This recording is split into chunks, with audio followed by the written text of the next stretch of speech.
Right, good evening, Council. If you'd like to be seated, thank you.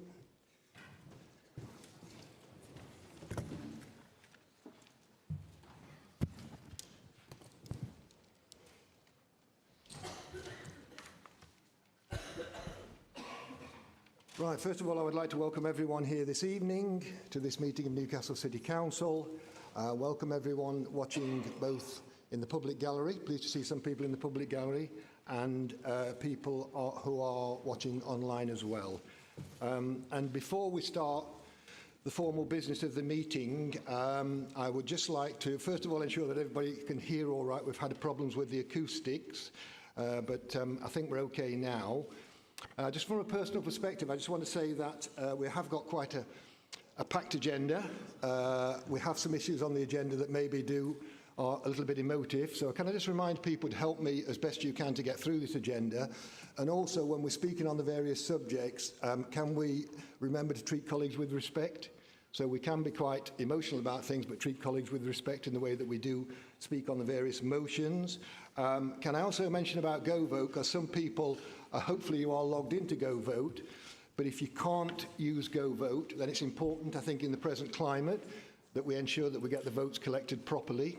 So if you can raise your hand, rise to your feet, and when I ask for your vote, give your name and state clearly what your vote is. So stand up, give your name clearly, and say what your vote is on the particular issue, on the particular motion. Okay, Council, thank you.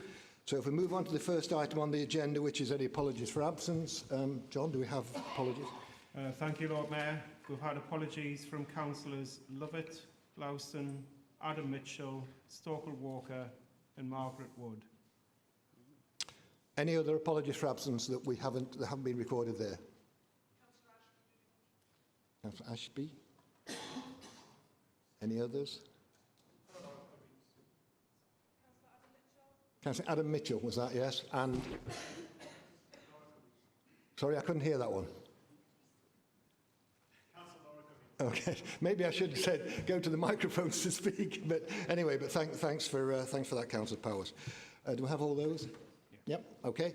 If we can now move on to item 2 on the agenda, which is the minutes of the previous meeting, which you'll have a copy of in your papers.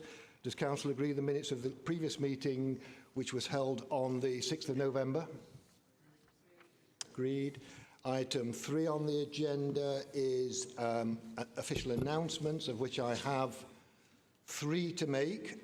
First of all, it's something that is very dear to my own heart. I've been a member of the Corporate Parenting Committee for a long time, so I'd like to draw members' attention to the new Corporate Parenting Strategy, which has been launched today.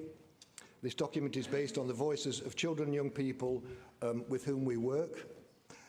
We are all corporate parents. I think we're all aware of that, and that's a huge responsibility. So I would urge all members to read the document when you get the opportunity. The second official announcement relates to the governance review.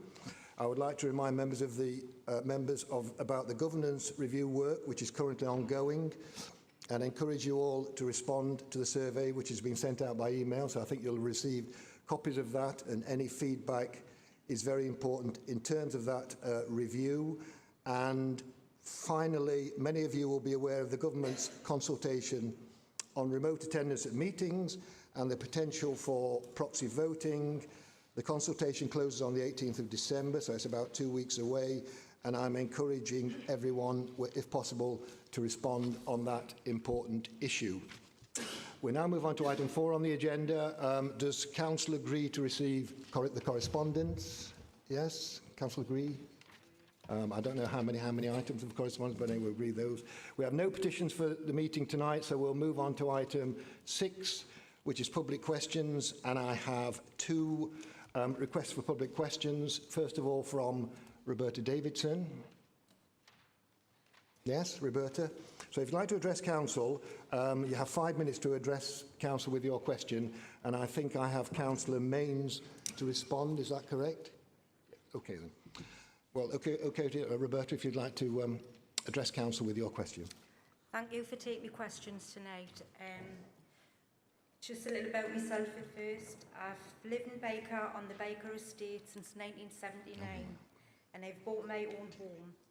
We receive our heating and hot water from the district heating network run by Newcastle City Council. When I first moved in, the cost of the service was in line with Newcastle City Council tenants, but since 2019, the cost has steadily increased for homeowners like me.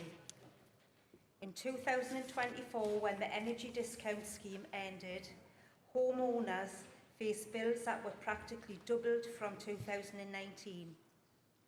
In 2019, I paid about £108 per month, and this is now increased to £213.04 a month.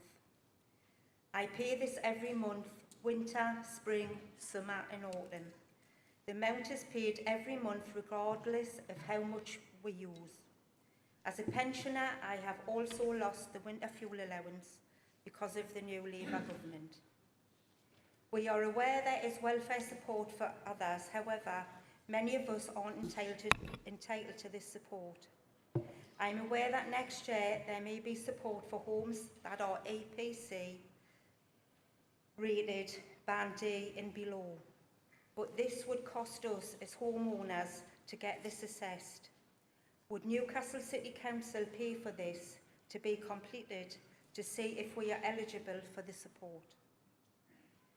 There are some homeowners in Baker who are paying up to £230 a month for heating and hot water only. This isn't including electricity.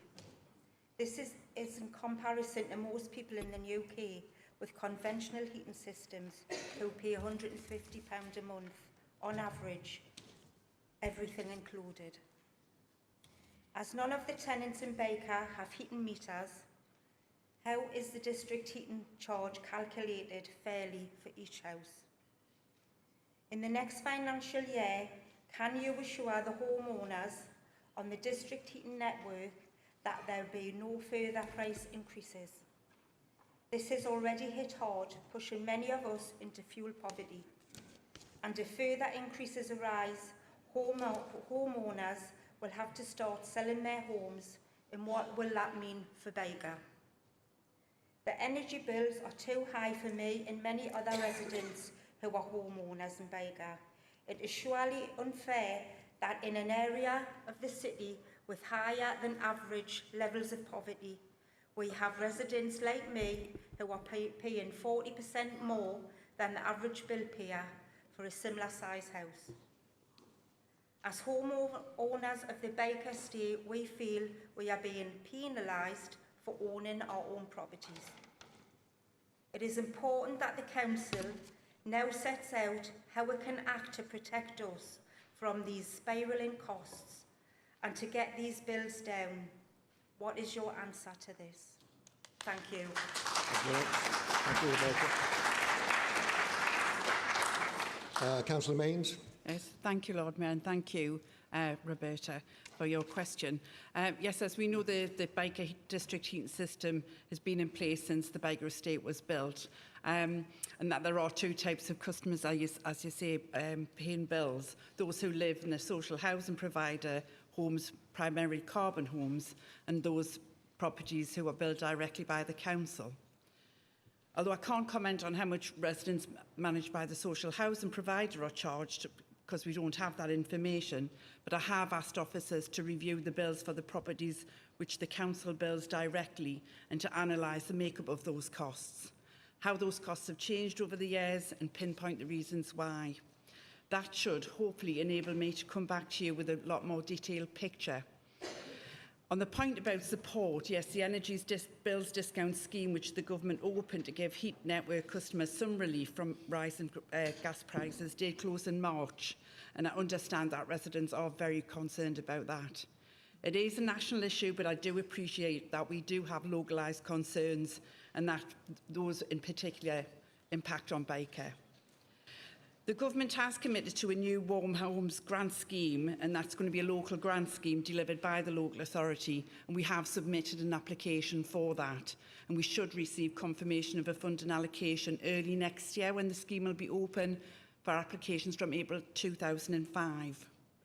I understand that scheme is going to last for 3 years and will offer grants for energy performance upgrades and low carbon heating to low-income privately owned households living in properties which perform poorly when it comes to energy, such as those in Byker. This will be subject to the funds that are available, eligibility being met, and also subject to some technical surveys as well as any planning requirements. As soon as I can get that more information and that analysis about how that will work, I will certainly be back in touch, and officers will have some dedicated conversations with you about what we can do in the Byker system.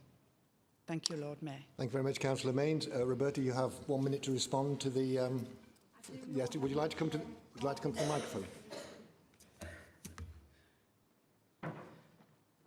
I do actually know how much carbon tenants pay, and it's £27 a week for their heating. Right, okay. And we are paying more than double than what they are paying. Okay. Well, as I've outlined, I will get back to you. Thank you lovely. very much. Thank you. You're welcome. Thank you very much, Roberta. Thank you for coming and putting your question to Council. Thanks very much indeed. We now have a second question. Familiar name, Mr Brian Moore. I'm sure I don't need to remind Mr Moore that you have 5 minutes to present your question to Council. And I think we're being responded by Councillor Greenhoff. Is that right, Councillor Greenhoff? Yes. Yes, Chair. Thank you, Lord Mayor. Councillor, it has come to my attention that a significant number of black and white cabs at night are only accepting cash. Recently, 100% of taxis waiting outside Central Station at 11:30 at night were only accepting cash, not card payments. My own personal experience mirrors this outside the Five Swans, which we all know well. After several attempts, I did find one black cab that was willing to take card payments. I remember the campaign by Newcastle taxi drivers to get taxis recognised as being on par with buses as a means of public transport so they could use bus lanes. We are heading into the festive season where a number of vulnerable and single women who Northumbria Police put special patrols into Newcastle to protect, supported by this council and other organisations. This and other initiatives to make Newcastle a safer environment to visit has been totally undermined by Newcastle City Council taxi licensing inability to make sure that taxis can accept card payments or cash, while taxi drivers are only accepting cash. Councillor, are council officers not stipulating that taxi licensees must include the ability to take payment by cash or card when awarding licenses? Either way, what action is the council going to take to ensure that black and white taxis moving forward, especially over the Christmas period, who are still able and actually willing to take card payments? Finally, will the council be taking action against taxi drivers who are able to take card payments but who are simply refusing to do so? As I mentioned, Councillor, 100% of the taxis outside the central station at night refuse to take card payments, although they did kindly offer to take customers to a cash point at the customer's expense. Thank you, Mr Moore. Councillor Greenhoff. Thank you to Mr Moore for bringing his question. It does feel that I've now fully been inducted into Cabinet, having to respond to one of your questions at full council. Again, thank you for raising the issue. To clarify, obviously, we're talking about the Hackney carriages because all private hire taxis would have to be pre-booked. So most Hackney carriages, the drivers are self-employed and operate under a tariff system set in conjunction with the City Council's licensing authority. The tariff is programmed into the taxi meter to ensure standardised fares across the city. Unlike many private hire that rely on GPS-based location system, the meters are they use a pulsing system based on distance travelled. I think that might be what you're saying about the expense to go to a cash point would be linked to that. Although many licensed taxi drivers can voluntarily provide car payment options, as self-employed individuals, they often face additional transaction charges if they do so. So these fees can typically range between 1.5 and 3.5%, but in some cases that can be as high as 6% for the individual transactions. These fees are not included in the regulated tariff, and there can also be delays in receiving payments through the card processing companies. Currently, licensing policy and vehicle conditions do not mandate the use of tax card payment devices, meaning tax is not required to accept payments, and the decision whether to offer this service is left to individual drivers and often depends on the transaction fees that they may be able to negotiate. As with many small businesses, there is a balancing act between offering whether they want to offer that card payment and whether that would potentially lead to increased patronage on their services or not. If a passenger cannot legally pay by cash or another acceptable method, then the driver may legally decline that fare. In collaboration with officers at Licensing Authority, though, I am scheduled to meet the Hackney carriages in the coming weeks through a taxi forum. I agree that cab payment systems are something that we want to encourage drivers to take up, and we will be having that conversations as part of those discussions and to try and encourage them and see if we can support them in terms of some of those fees as well, how we can help them find what may be the cheapest for them, the cheapest options. And also discussing the importance of ensuring passengers can access cash safely, which is what we also touched on at the beginning. Look, we remain committed to working with the taxi trade to develop practical licensing solutions that meet the residents' expectations while also balancing that business challenge that some drivers may face, especially during financially challenging times. So as part of that, we are going to explore amending policies to mandate card payment devices and see whether that is appropriate. But it's important we do that in consultation with the drivers, and that isn't something that we would obviously force upon them. It's part of what would be a formal consultation process, and if approved, it would then also have to be phased in. So I hope that answers your question, Mr. Moore. What an excellent maiden speech, Councillor, to me. And what excellent timing. Thank you very much indeed, Councillor Greenhoff. Yes, Mr. Moore. Right. 1 minute. As you know, Councillor, I ran my own business for many years, so I would call myself a small business owner. One of the reasons you take cash payments is not to pay HMRC. Let's bottom line that. Our job, or your job as councillors, is to make sure that vulnerable people can come into Newcastle and pay by either card or cash. It is absolutely wrong that 100% of the taxis outside the central station refuse point blank to take a card payment. The person concerned walked across the road, went to a different taxi rank, and the first person said, "Of course, madam, we accept cards." You really have a duty of care in 2024 to make sure the city is safe. Can we start to wind up, Mr. Moore? 70 to 80% of all payments are by card. And I won't go into people driving vehicles with not being the licensee, and that is why you take cash in other cities. Okay, Mr. Moore, thank you. Thank you very much indeed. Thank you. Thank you very much indeed. Okay, if we'd now like to move on to item 7 on the agenda. Can you go to the microphone, please? Is it a point of order on the last item? No, it's a motion under 3D to bring item 17 for immediate debate, please. Is that seconded? Seconded? Seconded anybody? Councillor Taylor, yeah? Is that agreed by council? Was that a no across here? Does it need to go to a vote? Is it agreed by council? I seem to be getting a kind of mixed response. Sorry? I think we'll need to go to a vote on this because I'm getting a very confused response. So can we go to a vote on this, please? We'll need a few from their sedentary positions. Sorry? I need 10, 1, 2. Oh gosh, we've got more than 10, haven't we? All right, okay.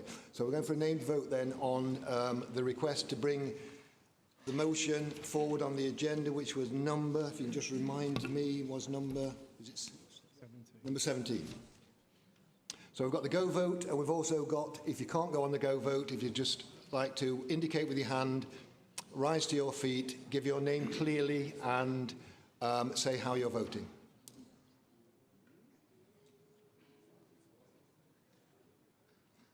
Anyone who's not on the go vote? Like to?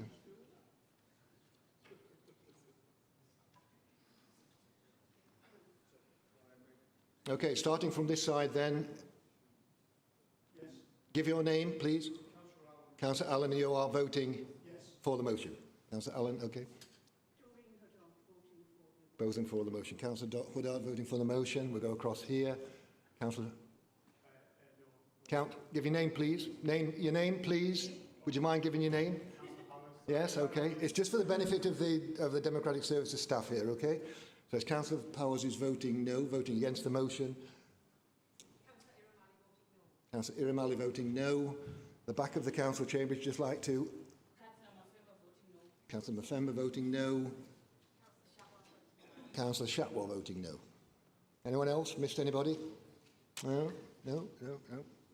Okay, we're just doing the arithmetic now then.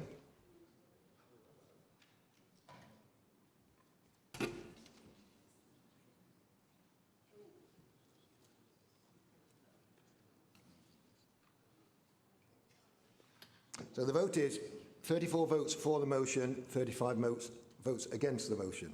So in fact, item 17 will remain as it is on the agenda at the present time.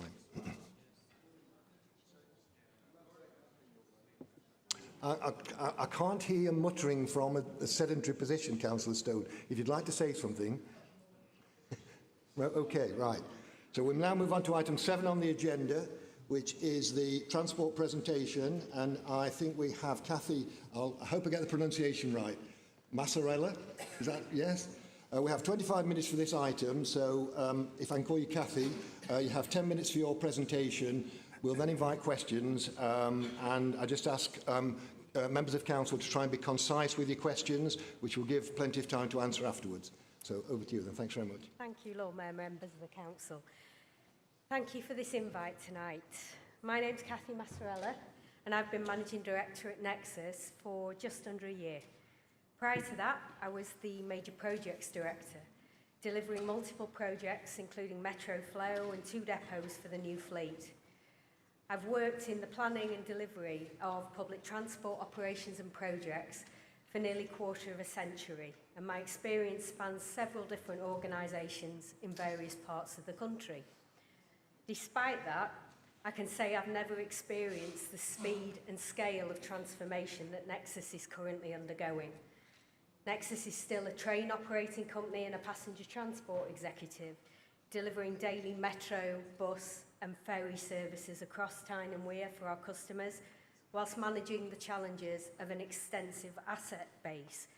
But we are now also a delivery arm of the newly formed North East Combined Authority, and we work closely with the mayoral office. This naturally requires us to evolve and develop our role. At Nexus, our mission is to make public transport great for our environment, economy and communities. Public transport is a vital enabler to jobs, skills, education and housing. Looking to the future, we are playing a pivotal role in delivering the Metro to Washington and bus reform, both projects which offer huge potential for our region. We're also working closely with partners to secure funding to expand the car park at Callerton to support the housing growth in that area. And we're developing plans for comprehensive improvements to both Regent Centre and Monument Metro stations. But transport in the present is vital to all the residents of our region. Since April 2024, the Metro system has carried over 20 million customer journeys, nearly 99% of our annual target.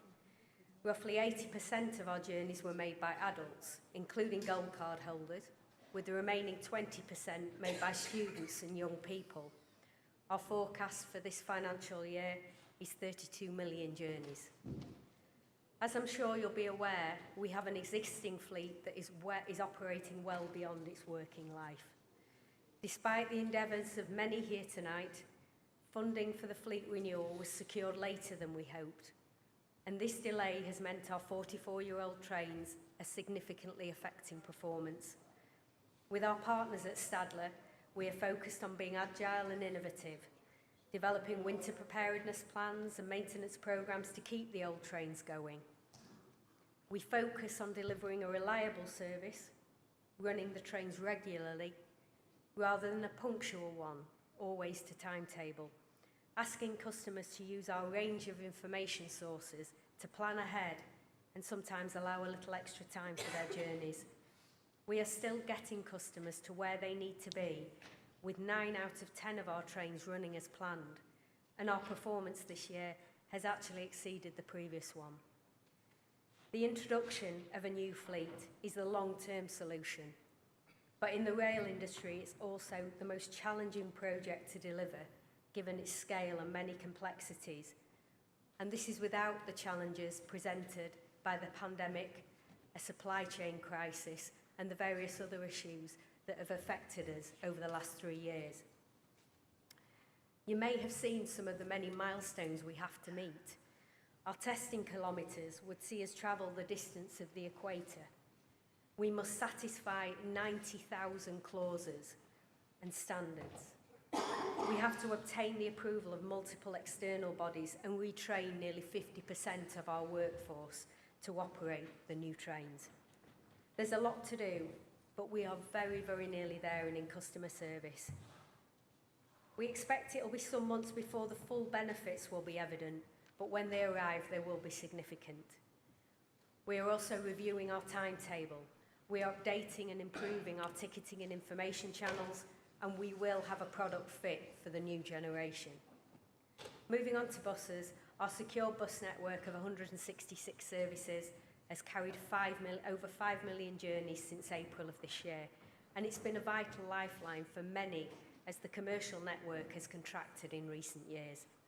Our forecast this year is in excess of 8 million bus journeys. We've worked closely with our colleagues at the Combined Authority to make best use of central support to bolster services and reduce fares, particularly for young people. The Shields Ferry continues to operate across the Tyne, carrying an annualised journey number of nearly 500,000. We've recently had to terminate the service in early evening due to unprecedented staffing challenges, but we hope to be able to run to our normal timetable in the new year. In addition to what I've already covered, Nexus must manage 3 further key issues. Along with other transport operators and public services, antisocial behaviour can be an issue across all public transport modes and at our interchanges. We work closely with our partners in the British Transport Police, Northumbria Police and the Police and Crime Commissioner's Office.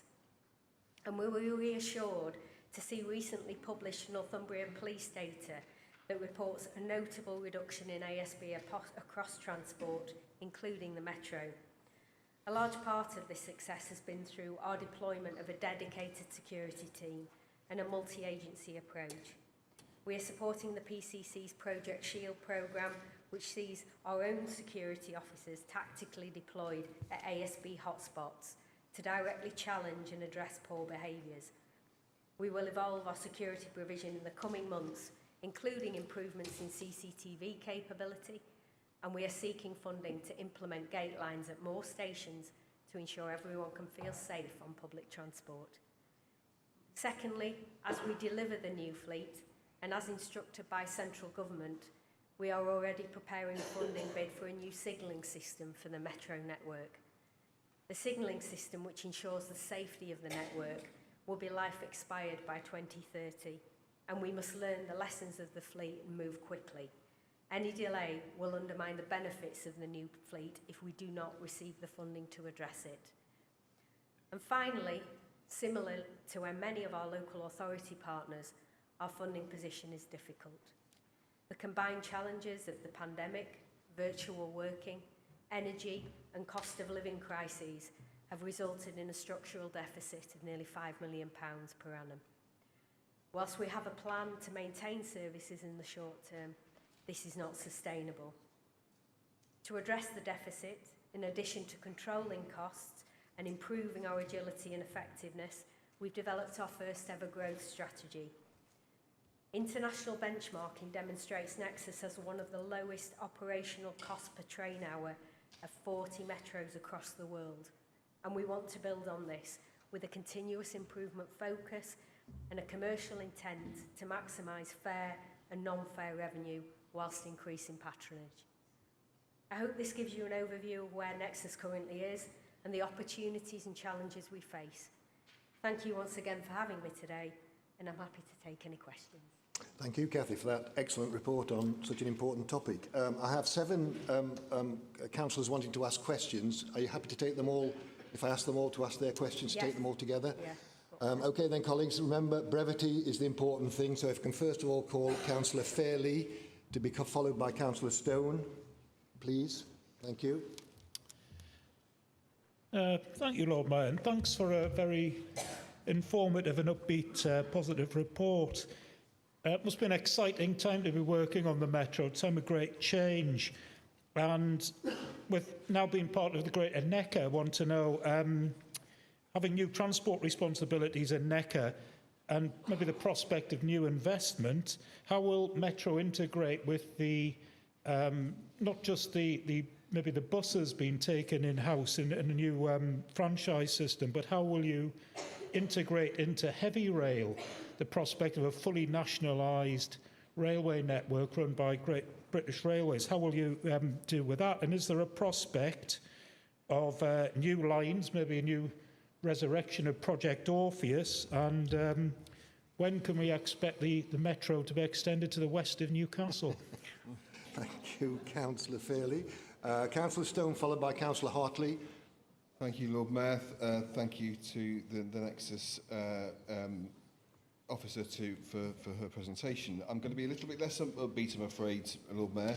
I don't have time tonight to talk at length about how the current situation in terms of fleet serviceability was foreseen, but it certainly was foreseen, and the situation is, I fear, likely to last for many more months until the new fleet is fully operational.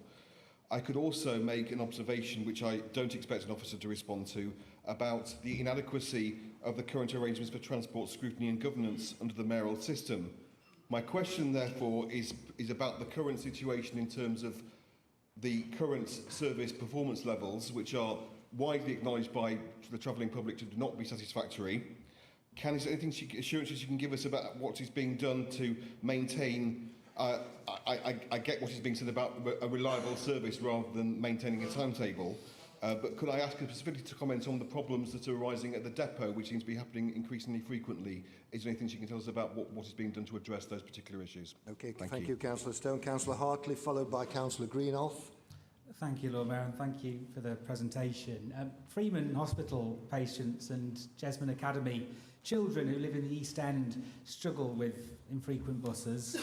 Parents tell me their children have been given planner comments for a situation out of their control. Patients have missed appointments when their bus doesn't turn up at all to rely on one bus, the number 18. What steps has Nexus in mind to make bus and metro services more reliable and with more up-to-date information available? And are you worried about how the current system is increasing traffic and emissions at a time when we really need to reduce them? OK, thank you. Councillor Greenhoff, followed by Councillor Taylor. Thank you very much. So I think there might be a bit of theme with my colleague in the Out West, but obviously in large areas of the city we have no metro access and rely therefore on buses primarily as the main source of public transport. So it's just what we can do, particularly for people who work shift works, on increasing reliability of bus services, because when buses are the only option for people attending work, if the bus doesn't turn up or turns up late, it really does impact upon the ability for people to get to work. And just linked to that, how are we going to ensure that we green our bus fleets as much as possible to make sure that we meet our responsibilities in that area as well? Thank you, Councillor Greenoff. Councillor Taylor, followed by Councillor Herridge. Yes, thank you. Thank you for the presentation. My question also concerns bus services. There are a lot of people in my ward who don't actually have a bus service anymore, and particularly people in the High Heaton area who want to get to the Freeman Hospital. It is extremely difficult. In the past, we have had some use of small minibuses or on-demand services. Is there any thought of bringing that back to try and deal with this deficit in bus services in this area? Thank you, Councillor Taylor. And Councillor Herridge, followed finally by Councillor Cookson. Thank you, Lord Mayor, and thank you for the report. As you know, there are many communities in the city who live in houses that are on privately owned land, and as private companies who own these lands, they make the decision on which companies can and cannot operate on their land. So what can Nexus do to make sure that these communities aren't cut off from their nearby town centres and other communities by private companies looking to save a little bit of money? Councillor Cookson. Thank you, Lord Mayor, and thank you, Cathy, for the report. I note your success in delivering projects, including car parks and works at Regent Centre. Newcastle City Council has just concluded its consultation on the movement strategy, and the Mayor of the new North East Combined Authority is currently consulting on her transport plan. One piece of feedback we hear frequently from residents is about making the choice to switch to sustainable journeys easier. The 2021 to 2030 transport plan had a list of shovel-ready schemes, including NX17, new cycle parking hubs at metro and bus stations.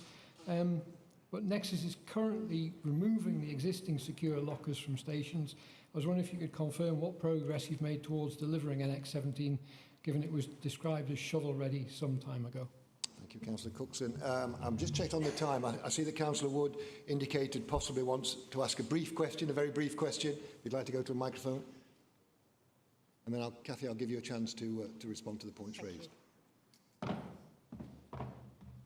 Yeah, thank you very much, Lord Mayor, for that. And, thank you very much, Cathy, for the very fine presentation.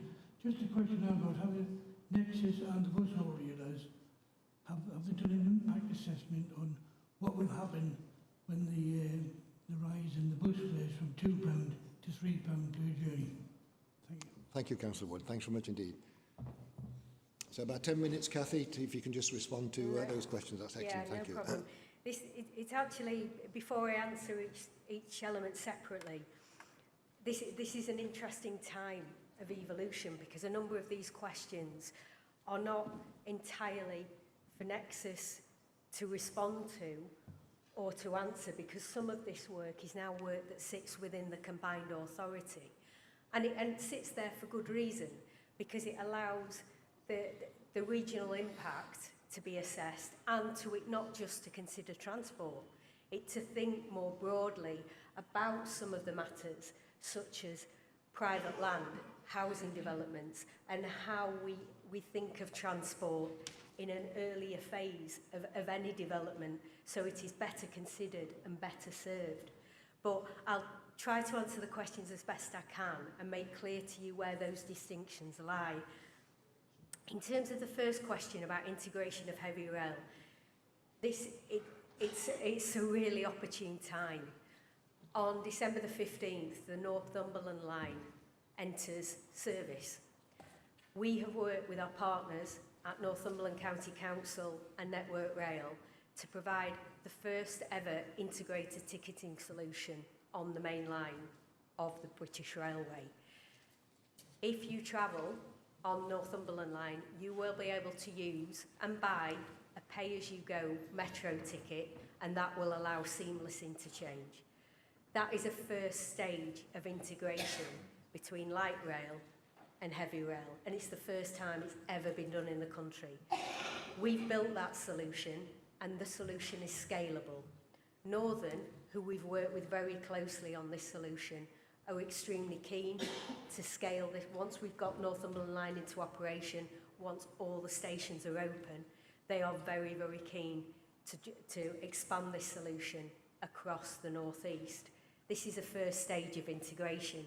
And leaping to another question that was raised more broadly about integration and reliability, and how we encourage people to move to public transport. We know that one of the greatest barriers is the complexity of ticketing, the limitations of multiple tickets with multiple operators. And this stage is vital in breaking down those barriers. So we're already playing a part. We're future-proofing future opportunities to integrate heavy rail. And clearly, my colleagues at the NECA are working and watching very closely with with the Great British Railways brief and the new government's approach to this, so that we can play whatever role is required of us to maximise these opportunities. Regarding new lines, it's easy for me to say that, again, this is a North East Combined Authority work stream, but I do know that from the previous strategy, they had identified a number of opportunities. We have now been commissioned by the North East Combined Authority, because we are the delivery arm, to deliver one outline business plan, and that is the Metro to Washington. That will be the first one that we work on. But I know that strategy is still in place, and that strategy is still being worked up at a feasibility level to allow for future lines and future considerations. The previous strategy, I know an extension to West Newcastle was still on the planning diagram, so the North East Combined Authority will look to that. There is a lot of questions about the current performance of the Metro. I touched on that in my presentation. There is an extensive amount of work going in to Metro performance from Nexus and from our partners at Stadler. To a degree, I accept these issues were foreseeable, and that is why Nexus began to lobby, to my knowledge and in my tenure, 11 years ago, for the funding to replace the fleet. It took us, I think, 4.5 years to even get the nod that the funding was coming. Now, if we'd have got that funding earlier, quite clearly, the challenges that we have with the existing fleet would not be so significant. So, in terms of Councillor Stone's comment that this was foreseeable, it was, but I would defend my predecessors that they did see it and they did try to address that. Unfortunately, as with everything, funding is tight, and the delay in that has caused us more problems. I won't repeat the detail that I put in the presentation regarding the efforts they were making. Depot issues. I'm not quite sure what you're alluding to in detail, Councillor Stone, but I'd be happy to pick up any specifics that have concerned you. We had a points issue a couple of weeks ago, which has been rectified. I was actually in an update about that today. But if there's anything further, please do send them to me directly, and I can pick that up with you. So, bus reliability. One other point on Metro reliability. I've mentioned everything we're doing, but what we're also really trying to do, and this is to get us through this challenging period, but I also see it really opens us up for the future, is to improve the way we communicate with our customers. In many respects, I think how we shared information, how we told people, how we manage a rail network was pretty traditional. And we've looked at our pop-app, and we're doing extensive amounts of development work on that. If you're a regular user, we are using push notifications now so that people are immediately alerted if there's any issues with their regular journey.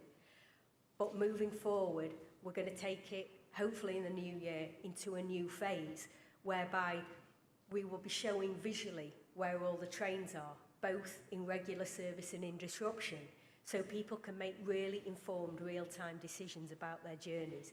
This will be a step change in how we deal with that.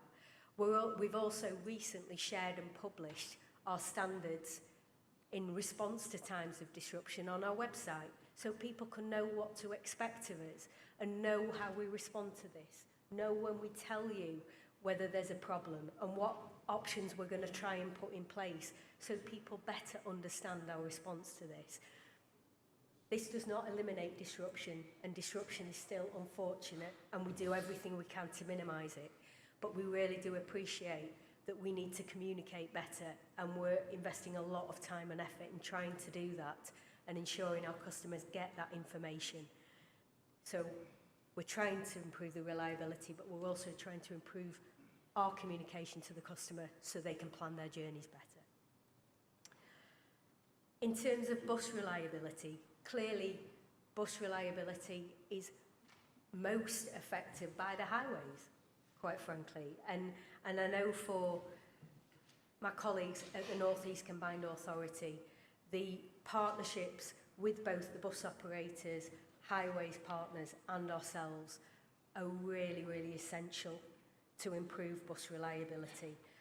And also looking at the commitment to provide more prioritisation on our highways will be invaluable to improving bus reliability. And there has been some issues with one of the major operators recently in terms of their reliability and in terms of their driver retention. These matters have again been worked on with the Combined Authority, with the operator, and we are now seeing a significant improvement in that.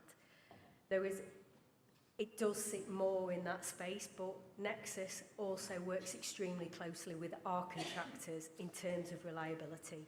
We monitor these contracts very closely. We monitor performance very closely, and we are increasingly trying to intervene at an earlier stage if we are seeing a pattern of unreliability. Emissions is it's an interesting point, because at point of use, the metro is one of the greenest methods of transport you can have.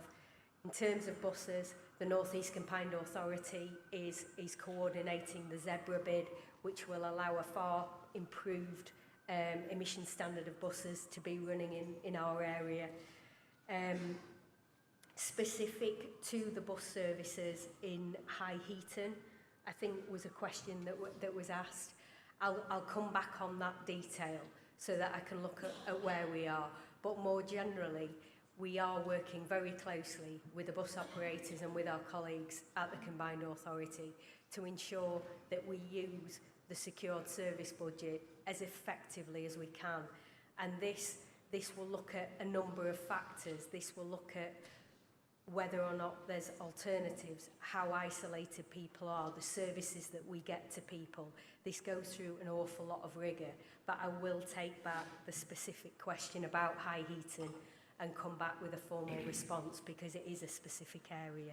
If I could just mention, Cathy, that I think it's a subject we could talk about all evening, but we are drawing towards our 25-minute deadline, so if you'd just like to perhaps briefly cover final points. Yeah, final points, no problem. Cycle lockers. We have removed the secure cycle lockers due to lack of use and vandalism, but we will be replacing them with alternative means of being able to use cycles and connect with public transport. And I think, and the impact of the £3 bus fare is a very live issue. It's a very current issue and is being discussed at the moment. And I understand from my North East Combined Authority colleagues that a decision will be coming forward on that very shortly. Thank you. Thanks for that excellent presentation. I must admit my heart sang when I heard Project Orpheus being mentioned, but thanks very much indeed. And if Council would like to show their appreciation of Cathy's presentation, I think it's excellent. Thank you. We now move on to item 8 on the agenda, which is the Independent Remuneration Panel Annual Report on Members' Allowances. And first of all, does Council agree that Mr Eric Roberts, who I think is present in the Council chamber, Mr Richards, yes, Chair of the Independent Remuneration Panel, can speak to Council under Standing Order 29 to present the report which sets out the panel's recommendations. Does Council agree? Agreed. In which case I invite Mr Richards to introduce the report, and then I will call on Councillor Ellis to move the covering report, seconded by Councillor Phillipson. Mr Richards. Thank you. Thank you, Lord Mayor, for the opportunity of presenting the IRP report. This is not the first time I've done it. Excuse me, Councillor, just a moment. Councillor. Sorry. Okay, thank you. Sorry, Mr Richards, yes, over to you. First started on the IRP route. I think in those days I had hair and didn't wear glasses, so times have changed. But you will have seen from your report the constitution of your panel. We are 5 very independent members. And we're not told by the councillor or anyone what we should put in or what we should exclude from the report. We look at it objectively and we value the work, we look at the value of councillors' work, and basically I suppose you might say, are you worth it? And the answer's got to be yes at the end of the day. Don't forget that you sitting there, not necessarily with us, and the Lord Mayor and the Deputy, are responsible ultimately for an organisation with a multi-million-pound budget and employing thousands of people. You're one of the largest, well, if not the largest organisation in the city. So don't ever forget that. And that's why partially we reflect what your allowances paid. In fact, sometimes we hear criticism of councils. All you do is attend a few meetings a month or a year even. You go home and that's it. If that were true, I'm sure it would be an easy task for us to say, right, now have X pounds or Y pounds and go away, don't trouble us again. In fact, your duties as councillors are extensive. I remember a few years ago, one of the leader at the time was being interviewed on this question in the local press, who of course thrive on allowances. His view of being a councillor, and what he said was, if I quote him, working full-time, being a councillor, taking a cabinet responsibility and maintaining a decent family life place considerable burdens on individuals, and that is true then and it's true today. So, the report, I hope, is fairly self-explanatory, and I needn't go into any detail on it. There are a few other points, however. I think the allowances this council members receive compares very favourably with council allowances elsewhere. Indeed, over the years I've heard it said that you're stingy, you're not very generous with yourselves. Well, perhaps that's to your credit, but you certainly run a tidy ship with not a lot of money in comparison to some authorities. You will have seen the benchmarking figures that you have with the report. I'm not a great fan of benchmarking because when the government were asked, and have been asked on several occasions, that the government should make this a standard countrywide allowance, etc., it doesn't work that way. What the government said is, no, this is a matter for each individual council to look at what it pays its members and have regard to what your councillors, your constituents, think. Not have a Saxon across the country, X pounds per council, because, again, the councils vary so much in their functions and their activities and so on. So it is a matter for the council, and we only recommend, at the end of the day, you sitting there have the ultimate decision as to what you want to pay yourselves, if you like.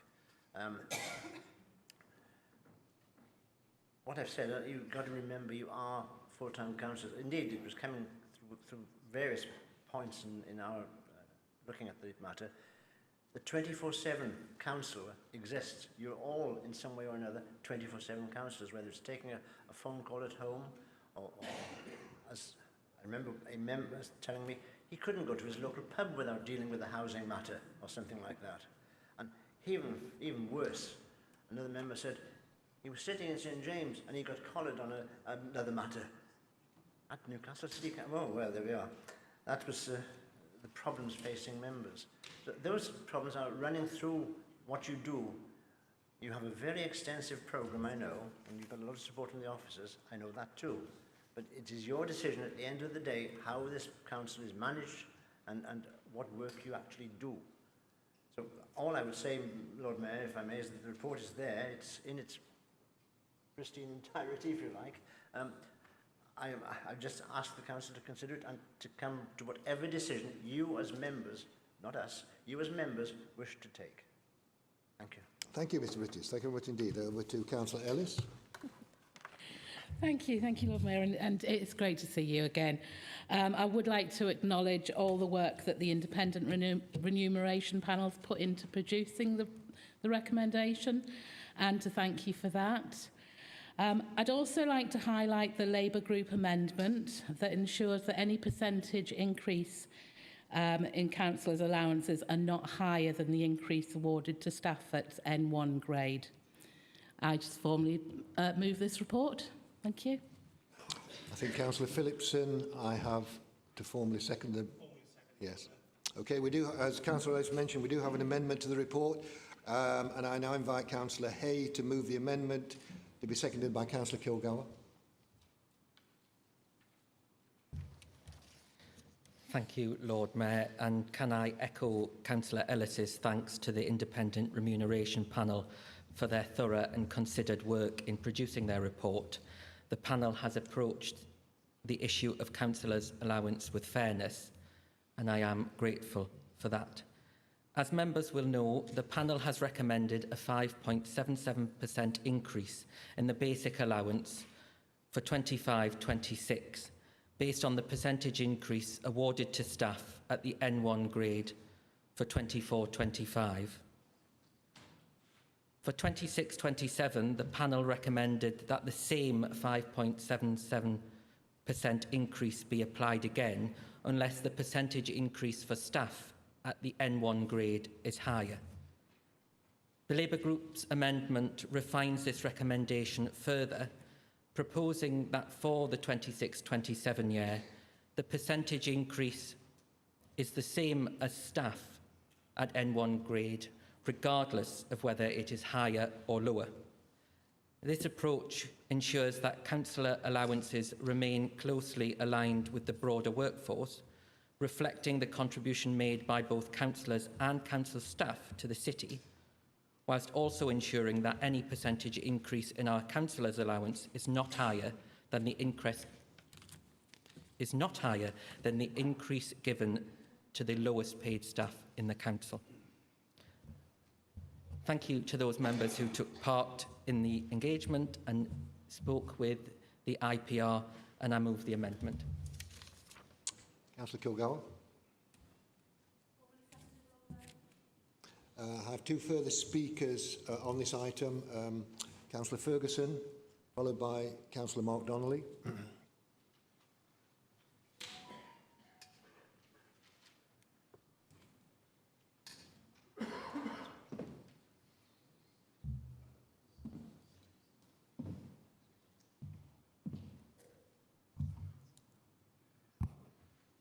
Thank you, Lord Mayor. Firstly, on behalf of the opposition, I'd just like to put on record my thanks to the independent members of the remuneration panel. For those of us who have sat in the chamber for a number of years, and I appreciate there are some of us who have sat here for quite a bit longer than me, we know that they do a considerable amount of work coming up with the recommendations that are put in front of us at this time every year. They're not always listened to. It's not always considered what they have to say, but they always come back year on year to do the work. So I want to pay particular thanks to Eric and to all of those on the panel who have come back every year to present their recommendations to us. I would, of course, reiterate the point that I make every year, that I think there is a cross-party view that this mechanism is not the right mechanism by which to make recommendations for councillors' remuneration. I think there is a better way to do it, surely, that involves a truly independent system. And the sooner the government can consider and legislate for a different way of doing this, that recognises the work that all councillors put in across the country and creates an allowance scheme accordingly, I think the better for all of us. Because ultimately, the concern that I have is not necessarily just for the people in this chamber, but for the people who aren't in it and who may want to be, and who could actually serve as incredibly passionate, dedicated and effective representatives of their community, but for the reason that their allowance would not allow them, the allowance as it stands at the moment would not allow them to make that choice. I think we should all be very firmly of the view that it is absolutely right that this is not a full-time job. We bring the benefits of a considerable range of experience from outside the chamber into the debates and the discussions and the questions and the motions that we have here. And so I think we have to facilitate that benefit of real-life experience, but recognise that in doing so, people who take on the responsibility of being a councillor also need to be able to live. This service on behalf of the city shouldn't be the reserve of the wealthy or the maximally flexible.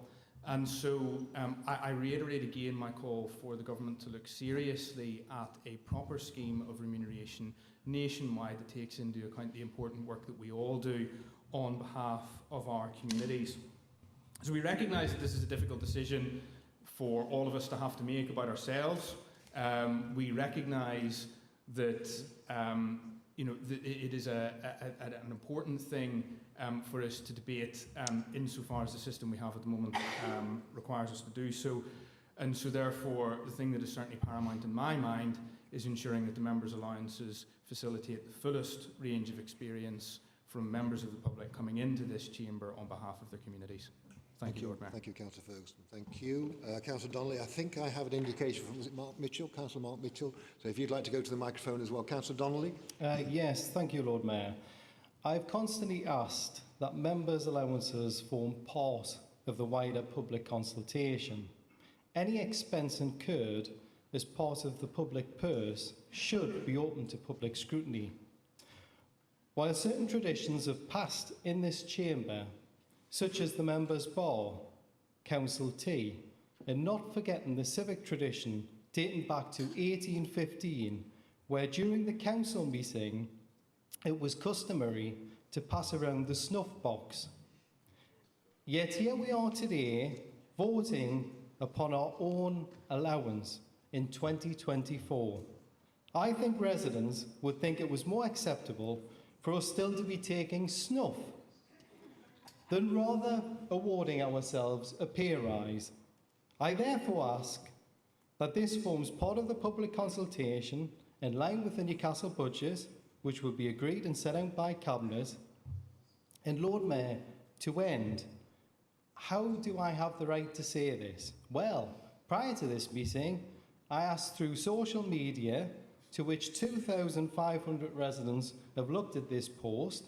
The post asked two questions. The first being, should the public have the right with regards to the councillors' allowances? 90% said the residents should decide. 10% thought that councillor should decide. Lord Mayor, I rest my case. Certain traditions have gone. I think this tradition should go. And just to end, we all, every single year, say the same thing, that it is wrong that we are sitting here awarding ourselves a pay rise, yet none of us have put forward a motion calling upon central government to change this outdated ruling. I'm sorry, Lord Mayor, it sits very uncomfortably with me and it's just fundamentally wrong. I will not be supporting it tonight. Thank you, Lord Mayor.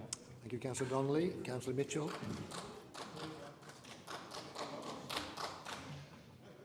Thank you, Lord Mayor. I think I'll just respond to the previous comment, which I believe that the councillor is as able as anybody else to bring a motion to council, so I'm interested that he has not brought such a motion to council. I will assure members opposite that I will not be speaking against the motion. However, I would like to just expand on a few of Councillor Ferguson's remarks. I've had a conversation with a couple of people about encouraging them to run for council. They are not the kind of people who are reflected in this council chamber right now, and one of those is on benefits. If they became a councillor, their benefits would be reduced.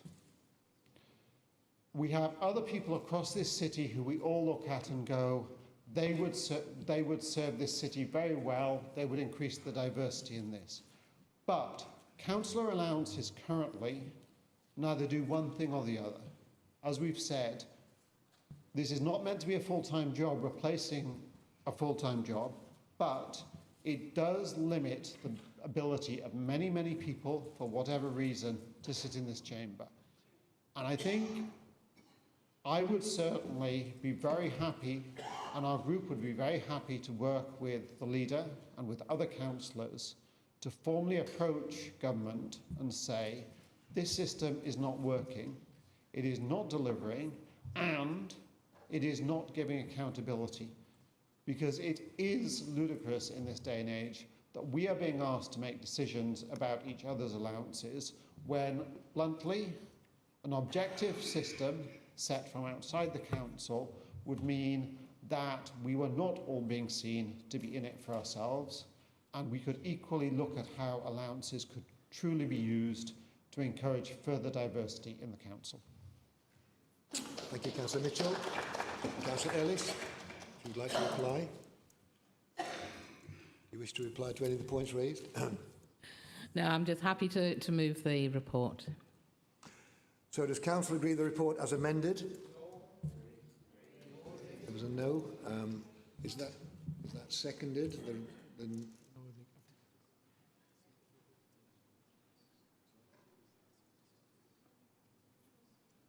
Okay, well, fair enough. So can I ask, I'm told that Council has to vote on the amendment first. So does Council wish to vote on the amendment, or is the amendment agreed? Agreed. So we have one member with, but go to a vote. Okay, in that case we have to move to a vote. So can we move to a vote on the amendment to the report? If we can, this is a vote on the amendment. There's been a request, and I'm advised by my advisor here that we have to go to a vote. Anyone who doesn't have go vote, can you, in the usual manner, could you stand up and indicate with your name and your vote, if you'd like to?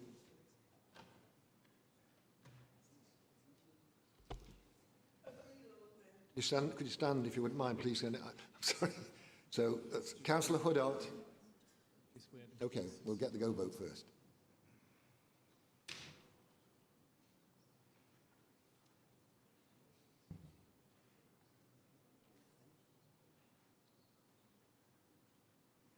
Okay, if we can now get the people who couldn't vote on go vote to register, if you'd like to stand and register your vote, please. If you'd like to stand, please.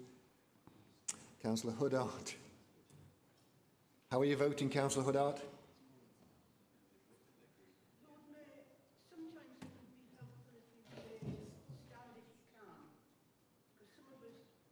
Okay, all right, I accept that. So, so from a sitting position then, Councillor Huddart, how are you voting on this amendment? Yes. Voting in favour, okay. Anyone else on this side? Go to this side of the chamber. If you just give... Yes. You're voting yes. Councillor Shapwell, yes. Anyone else? Okay.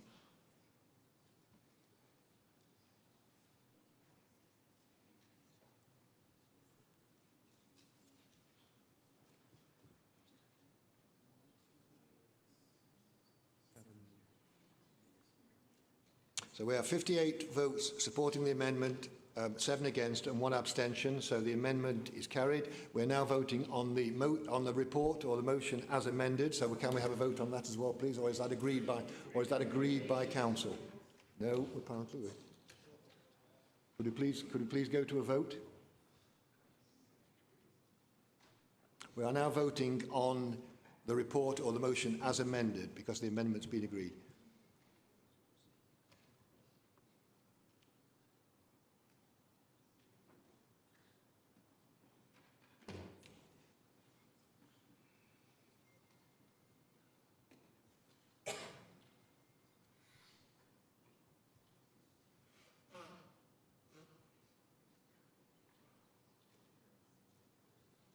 Can we have those people who couldn't go vote again? Councillor Huddart, you're voting yes? Mm-hmm. Anyone else? Councillor Fember? Yes. Councillor Shapwell, yes.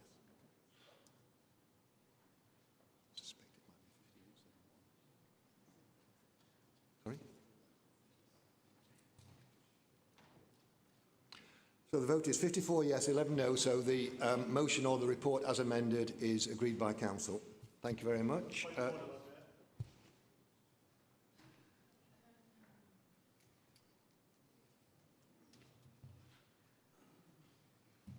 Yes, Councillor Powers. Lord Mayor, understanding orders 3B, I would like to request that we change the order of business so that item 17 can be heard after this item of business is concluded. Thank you. Sorry, I didn't quite catch that. Item 17. Sorry, I didn't. Item 17.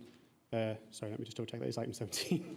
Yes, item number 17 is to move up the agenda so that it can be heard after the conclusion of this item. So that means that it's heard after the peer policy statement.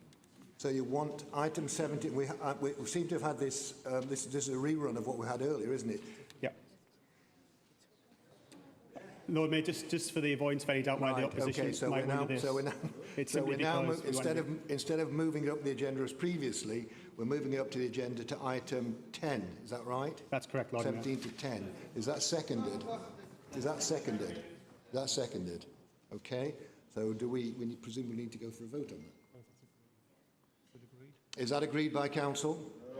If not agreed, okay, let's go for a vote then. Oh, I thought it was imperative to hear this sooner. So we are go vote again, and the people who can't go vote, if you can indicate in the usual way. So what we're voting on is moving the motion at item 17 up to item 10, which comes after the next item, which is the pay policy statement.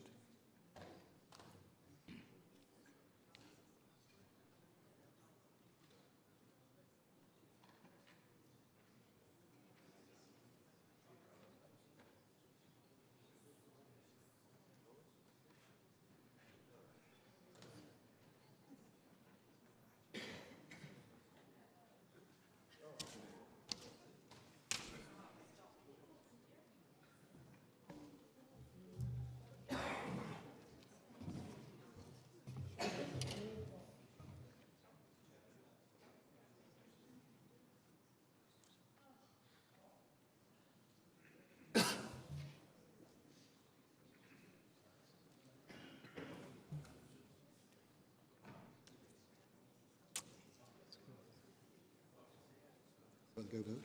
Go votes. Go vote. Right. Okay. Yep. Yeah. I just wanted to make sure we've got the go votes first.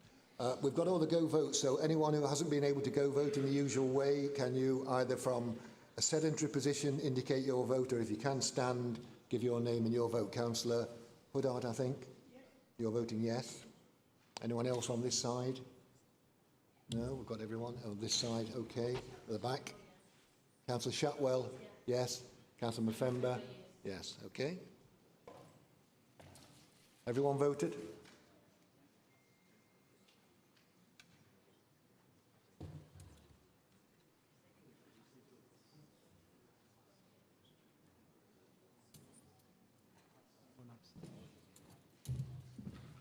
So the vote is 55 yes, 45 in favour, 10 against, 1 abstention. So that means we move item 17, which is the motion on council leadership, up to item 10, and we'll now move on to item 9 on the agenda, which is the pay policy statement referred from Constitutional Committee.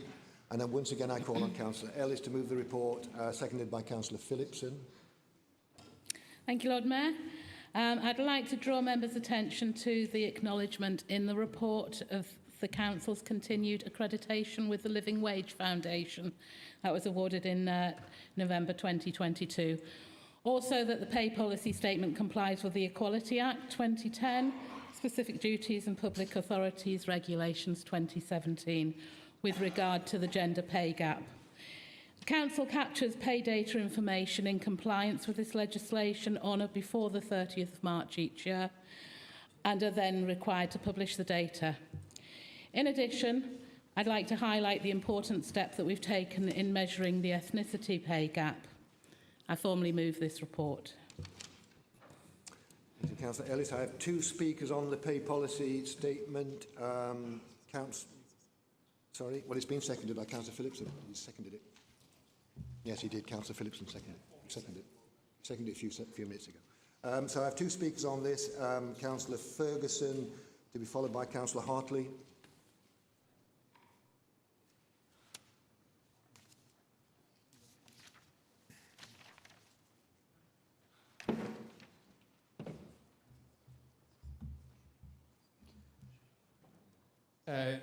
Thank you, Lord Mayor. Just on behalf of the opposition to speak on behalf of the opposition on the pay policy. I think we all recognise that it's important for the employees of the council to have a fair day's pay for a fair day's work, and so therefore we welcome the pay policy. I was particularly drawn to the section on the pay gaps, the gender pay gap in particular, where I think it's fair to say that there are some positive steps being made there, particularly at the upper end of the pay scales. as a representation of women increases there, which I think we can only see as a good thing. So nothing in particular to add other than that, Lord Mayor, other than to welcome the report. Thank you. Thank you. I can now call on Councillor Hartley, and I think Councillor Frew, did you indicate you wish to speak as well? Yes? Okay. Thank you, Lord Mayor. I felt it was important to use this moment to set out the Green Group's perspective on fair pay. Firstly, I want to acknowledge that within the constraints of our current budgetary situation, this is a fair pay policy, but we must hold two critical concerns in mind. The first is that the long shadow of government austerity is far from over. Residents are living with the consequences of this daily. The second is our responsibility to communicate clearly and consistently to our residents that we are delivering as much value for money as possible within these harsh budgetary constraints. At a time when Labour in government appears more enamoured with the shiny new toys of Metro mayors, it is councils like ours, underfunded, overstretched, and with residents with unmet needs who bear the real burdens of austerity. I hope the Council can find its voice in calling this out in this new era. All that said, one clear success stands out, as Councillor Ferguson said, the way that on the gap, on the gender pay gap, but also I just want to refer as well to the fact that this pay policy through the living wage supplement ensures a 10-1 pay ratio between the highest and lowest paid employees. I'm interested to see if you can confirm that's the case, that the lowest paid workers will receive £24,750 per year full-time. That's £4,000 more annually than the minimum required to meet that 10-1 threshold. I mean, that's really, really encouraging, and if so, that aligns with Green Party policy. And I hope you will now make a firm commitment to maintain at least this level of fairness in future pay reviews. And as I was saying, really good to see the progress on the gender pay gap, which is significantly better than the national average, and a commendable achievement, and I hope you're committed to further progress on this. Just quickly, I want to turn to the future, because while this report outlines pay policy within our current constraints, I hope that as a council led by the same party that's now in government, we'll begin to hear more about your vision for what fair pay looks like by the end of this parliamentary term, to give us a sense of what the government is hoping to get us to. The Green Party is unequivocal in our support for a £15 an hour minimum wage, and I am keen to understand how far the Labour Party aims to go for the lowest paid workers in this period. Looking ahead to the local budget, I urge the Council to paint a clearer picture of its ambitions. In the past, you have rightly criticised Conservative government cuts and their impact on local authorities. Now, as the government is led by your own party, we need to hear not only your critique of the past, but also your vision for the future. What is your ambition for fair pay, and how will you advocate for change to achieve it? Thank you. Thank you very much, Councillor Hartley. Councillor Frew. Thank you, Lord Mayor. So quickly, I will say that we were one of the first councils to report our ethnicity pay gap. That was a voluntary measure, which we felt was really important, and the progress on that has been good. And I really want to credit the work that has been done on recruitment fairs, where we've been bringing those to local communities to try and bring in people that otherwise the council doesn't have a good record of being able to contact. And through that, we've been bringing in people to the organisation that we would have otherwise missed, and those new colleagues are very valuable to us. And to highlight how well progress has been made on the gender pay gap, and I wish the main opposition party were making forward strides on their own composition. However, they've not been in recent years. And the pay policy comes in the context of a wide array of other measures that make the council a good place to work, a wide array of benefits such as VIV-up discounts in places in the city, including Granger Market, additional pension contribution facilities, etc., as well as a deep well of support for skills, health and well-being, and recognition of outstanding service through staff awards and long service awards, which I understand only 3 councils in the North East even have a policy on long service. And of course, as has been mentioned in many of these speeches so far, the real living wage has been a cast iron commitment by this council under the current leader, previous leader, and the leader before. We implement this not just at the point of being forced to, we operate this when the new rate comes in and give people extra months on that higher rate, because that is how committed we are to our lowest paid workers. And also, the successful launch of our city campaign has now seen us cross the threshold of 100 employers in the city, and the council has acted as an anchor institution supporting all of the other employers that have come together in that campaign group to deliver a better deal for workers in the city. And if the Greens want to understand a bit more about what we will be doing for workers, then they need to read up on the New Deal for Workers, which is being delivered not just centrally, but also locally. Thank you, Councillor Frew. Councillor Ellis. I have nothing more to add. Move the report. Does Councillor agree with the report? Agreed, yes. Okay, now now go to item 17 on the agenda. Notice of motion regarding council leadership, and I will call on Councillor Morrissey to move the motion. I understand seconded by Councillor Coles.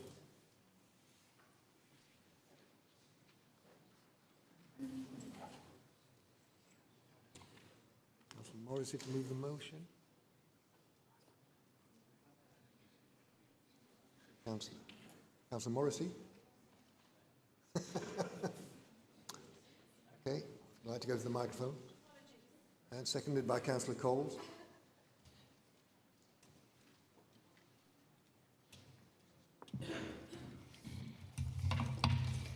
Apologies, everyone. First I was doing it, then I wasn't doing it. I am doing it. Right, here we go.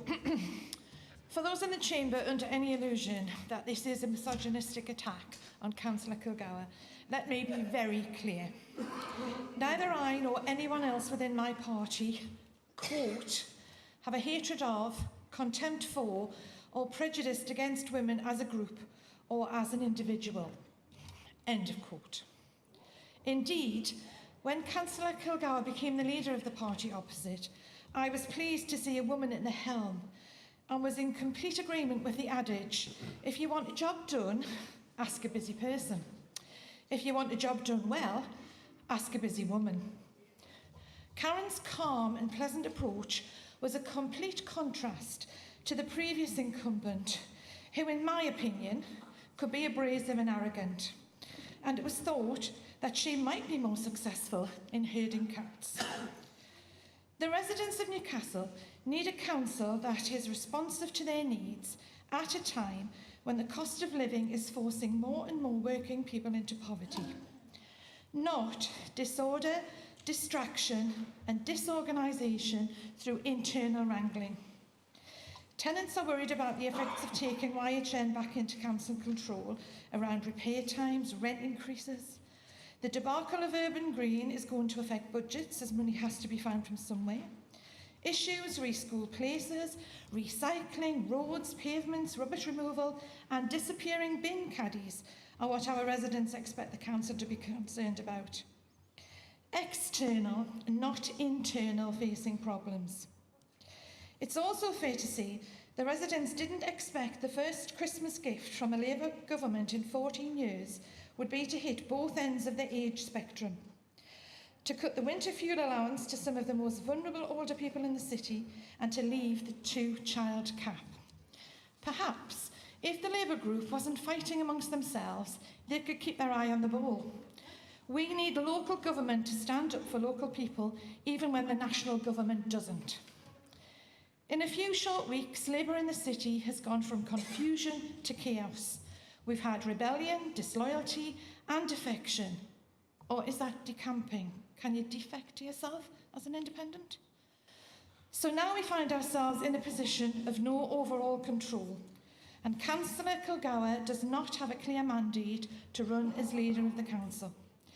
Due process indicates there needs to be a vote to establish who is in charge at a time when the city and its people require sure and stable leadership.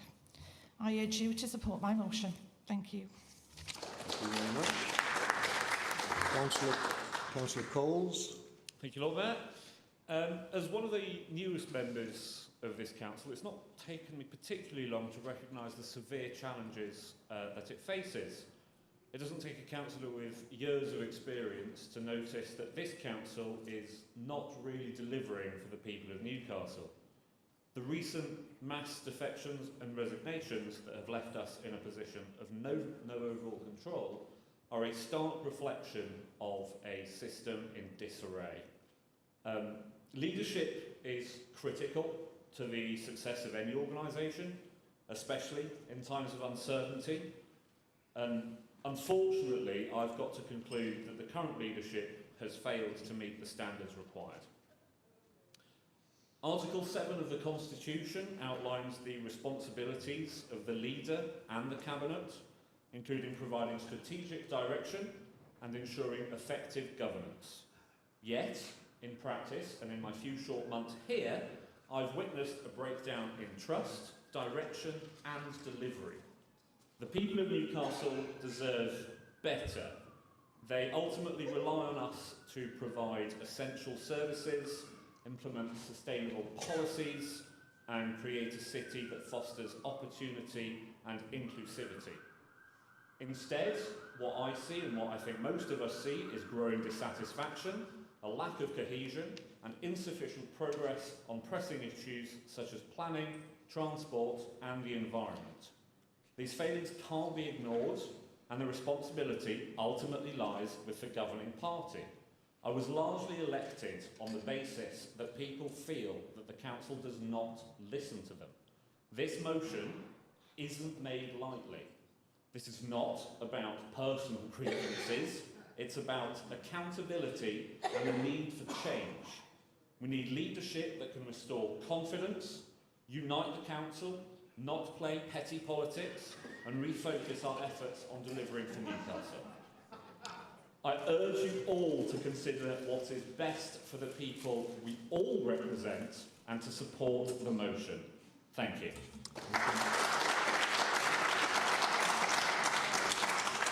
Thank you, Councillor Coles. I have a number of speakers. First of all, I'll call Councillor Byrne, to be followed by Councillor Hartley.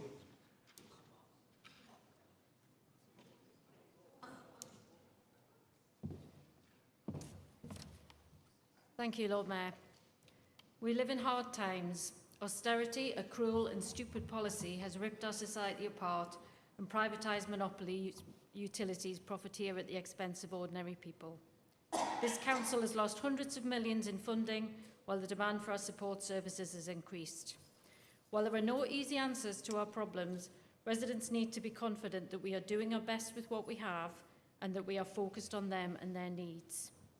I don't have confidence that the current administration is doing that. I say that because a good administration requires a willingness to have difficult discussions, to be honest about things that may have gone wrong, and a relentless focus on residents. I don't see that from this leadership. What I see is a pretense that all is well, a mantra that is endlessly repeated as the evidence grows that it is not. However, when I look at the opposition, I don't see what the city needs either. While I agree that we need a discussion, which is why I've supported the movement of this motion up the agenda, what I see in your motion is political opportunism from a party used to the luxury of opposition. Serious times require serious politics, and I haven't yet seen that from you. So I'm going to abstain on this vote, and I'm going to end with a plea. Stop these silly power games and start focusing on residents. Newcastle deserves better than this. Thank you, Lord Mayor. Councillor Hartley, followed by Councillor Kilgour. Thank you, Lord Mayor, and thank you to Councillor Byrne for her comments. That's given me much to reflect on as well, and I'm speaking today still trying to work out where I stand on this motion. I want to start with a principle and a question. Why has it taken until 2024 for Newcastle to elect its first woman council leader? Clearly this should have happened sooner, and dare I say it, we might not be in the situation where we are in now had our city found a way of taking this step sooner. However, we are where we are. I have a lot of respect for Councillor Kilgour, and I do wish her well in her attempt to rebuild the Labour group and find a way to keep the Cabinet in good working order. We don't chart a way to the future, however, by disregarding the past. The stories we have heard in the press about the relationships between Cabinet members and senior officers, the barbs and put-downs we have witnessed from Cabinet members in this chamber, you're on good behaviour today, and I thank you for that. The unwillingness by some to work with those from other parties, and I hope that changes, suggests to me that when people talk of a toxic culture, we still do not have a leadership who is willing to call out the problems as they see it and use this moment to build a more compassionate politics. In particular, the unwillingness to even discuss the need for an independent inquiry in this chamber over recent months has been concerning. I hope we get to that today. I value stability in our governance. I appreciate that building up an understanding of what the job entails, learning how to do it well, finding the work-life balance. It isn't easy. 7 months into being an opposition councillor has been a rollercoaster ride for me. And when I put myself forward to stand again, as I hope to do in 2026, I will do so in part by saying, I've just about found my feet. Now please elect me for another 4 years and let me show you what me and my team can do. I respect that Councillor Kilgour is likely thinking the same. After a couple of years as deputy leader and a couple of months as leader, perhaps we ought to see what you can do before we vote for change. The problem with that is that I don't believe we've yet heard a clear enough articulation about what you want to do with your remaining time. I've heard you say you have a strong cabinet, but strong to what end? I haven't heard your analysis of what went wrong over the last 2 years, and I would strongly caution against any story that involves trying to pin the blame on 1 or 2 people. What our council needs is someone who is looking to take a systemic analysis, to work towards a collective leadership. And for that, we need to detoxify, make decisions not from a place of threat, but decisions that involve collaboration and long-term planning. And that's what the Compassion in Politics motion was all about that I brought before the Council last month and which the Council voted for. On this vote, Councillor Musharraf and I will weigh up what we hear today and vote accordingly based on what we think will lead to a more open, fairer and compassionate politics for our city. This is not about any one person, but it will take into account how the Cabinet presents itself and how it answers for itself at a time when the Labour Party in government is failing to tackle the inequality and long-term challenges that we as a country and planet face. I do think it's a shame that when we first put this before the chamber to move this up the voting paper, that it was voted down and then it was moved to vote up when the numbers seem to be in the Labour Party's favour. I think we need to be really careful of that grubbiness. I hope I can hear that there's some reflection and some change that's going to happen in the months ahead. Thank you. Thank you, Councillor Hartley. Councillor Kilgour, followed by Councillor Penny Evans. Thank you, Lord Mayor. It is the honour of my life to lead this council and to do so as the first ever female leader in its history, and to lead a council with residents at the heart of everything we do. To deliver the very best for our residents, we need to pull together. So it's disappointing that at the earliest opportunity, the members putting their names to this motion seek to divide us and disrupt us.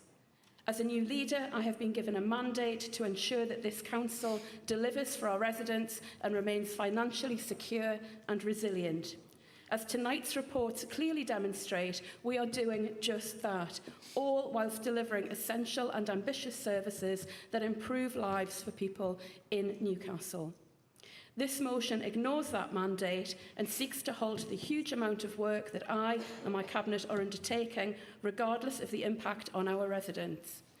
In the last 9 weeks, I've led the Council to allocate almost £1 million from the Household Support Fund to pensioners across the city who narrowly missed out on their winter fuel allowance, launched the best ever Christmas offer and the return of a New Year's Eve fireworks display, committed to continuing free school meals over the holiday period for some of the poorest families in Newcastle, made being a care leaver a protected characteristic, reducing barriers and inequalities they can face, laid the foundations for Newcastle to be a hub for culture by launching the Newcastle Gateshead Music City and continuing to work with Generator to bring Warner music to our city, and reinforced our international relationships with civic leaders from Japan, South Korea, Norway and France to build investments of all kinds that benefit all of Newcastle.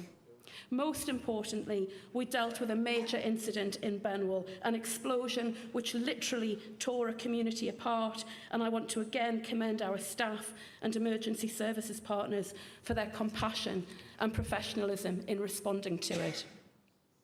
So why are the Liberal Democrats bringing this motion? Are they suggesting they can form a coalition of chaos between themselves, a Conservative, the Newcastle Independents, the Greens, and other independent members? Seriously?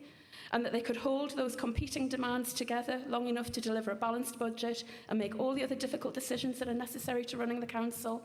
Of course they're not.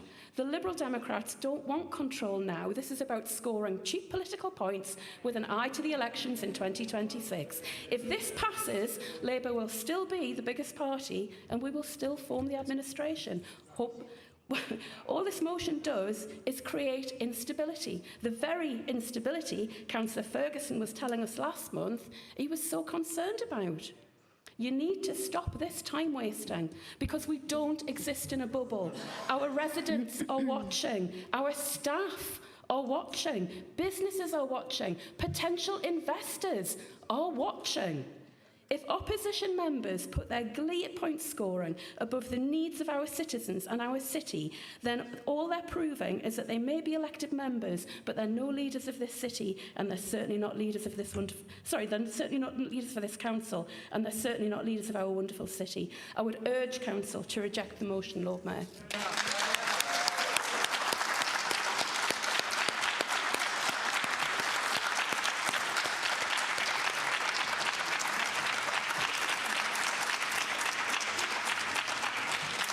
Thank you, Councillor Kilgour. I've got Councillor Penny Evans to be followed by Councillor Ferguson.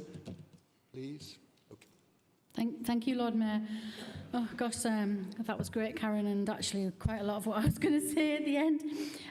While I think it is important for us to, as elected representatives, to hold our leadership to account, I believe this motion is misplaced and should be rejected. It was just a few meetings ago when Councillor Kilgour was ratified as leader of the council. The Labour group is still the largest group, and I'm not aware of any rainbow coalition of Liberal Democrats, Conservative, Independents and Greens. The leader of the Labour group should remain as leader of the council, and she has the full support of the Labour group.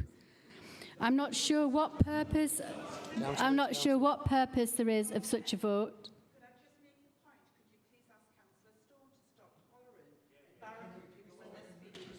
Well, councillors. Yes, I did make it clear at the start of the meeting, these meetings are observed by members of the public, both here and online, so can we please treat colleagues with respect? Councillor Penny Evans.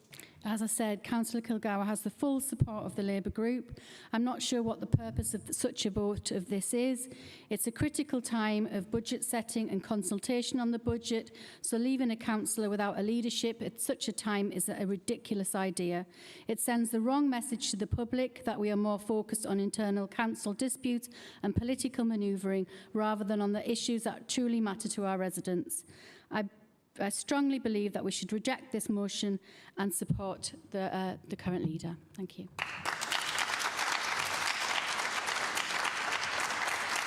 Thank you, Councillor Penny Evans. We've got Councillor Ferguson followed by Councillor Story, please.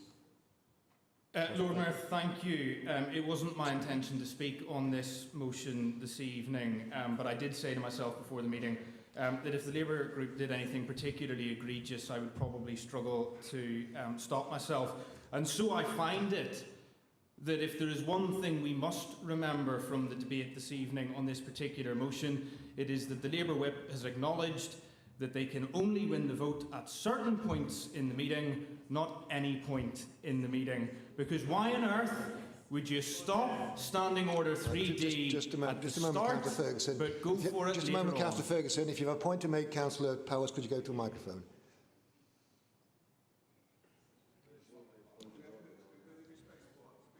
Councillor Stone, please. Thank you. Please, Councillor Stone. Let's try to conduct this meeting. Let's try to conduct this meeting in a civil manner.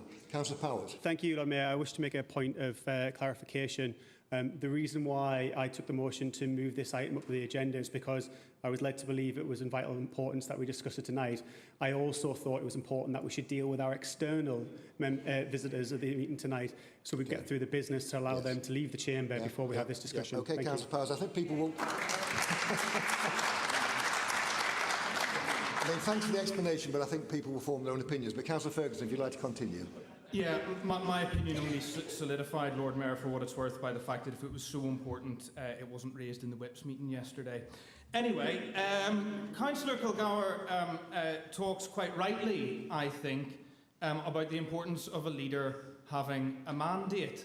The motion before us this evening is about precisely that.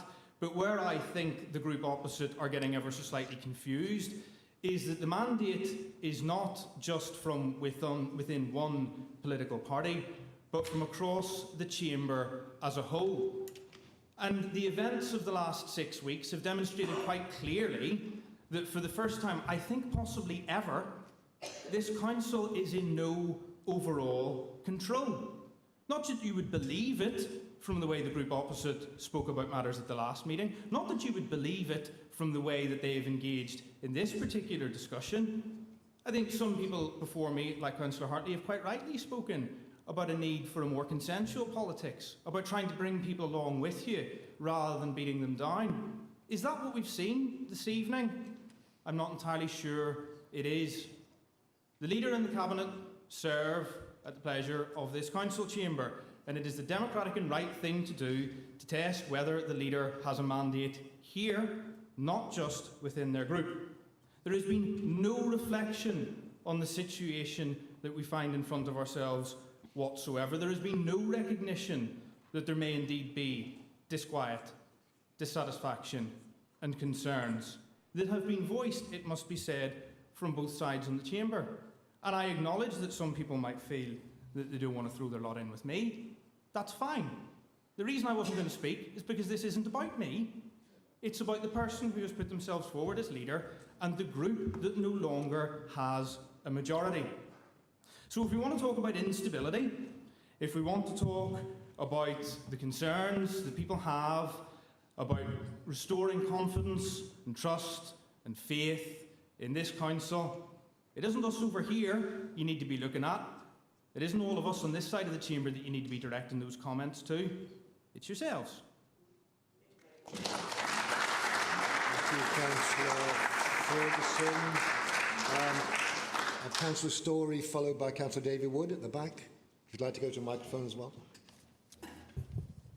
Thank you. I'll keep it brief. I became a councillor in 2019 and I was really, really excited. I thought that I was going to come into something that was going to make a huge difference, and largely I feel I've been able to achieve that, but I was completely naive and unprepared for how brutal politics can be, and that's continued to be a struggle for me, I have to say. I joined the Cabinet in 2022, and I am incredibly proud of the achievements that I've made, that Cabinet has made, and that both leaders have made in that time. Despite ongoing austerity, despite leaks to the press, gossip, jibes, character assassinations, all of that's happened, and it's happened in the chamber tonight, we've continued to achieve. I don't have time tonight to go through everything that we've achieved, but as you know, on your chairs tonight was the strategy that we've launched. We've made being a care leaver a protected characteristic, reducing barriers and inequalities to care leavers. We've increased the take-up of childcare for eligible 2-year-olds by 15% beyond the national average. We've launched an innovative risk outside the home pilot safeguarding vulnerable children. We've tackled child poverty head on. And I'm really pleased. I told you that we were going to make free school meals auto-enrolment happen, and that will be happening in January. All of that has happened and more because of this cabinet, because of the leaders that we've had. And despite everything, we have continued and will continue to achieve, and that is what is being put at risk. I don't understand what the motion tonight is really about. I don't really understand what you're trying to achieve. And I always try very, very hard to be respectful to everybody in this room, right the way across all political parties and independents. I genuinely do that. I have to say, there are some people who have reached out to me, but that doesn't always happen from across the other side either. So we all need to look at ourselves. This is not good enough for residents, and it is residents who are paying the price for this tonight. Not just our side over here, but over that side as well. And I really just feel that we all just need to have a look at ourselves and ask ourselves, is this good enough? Because residents are watching us tonight, and let me tell you, they do not think that it is. We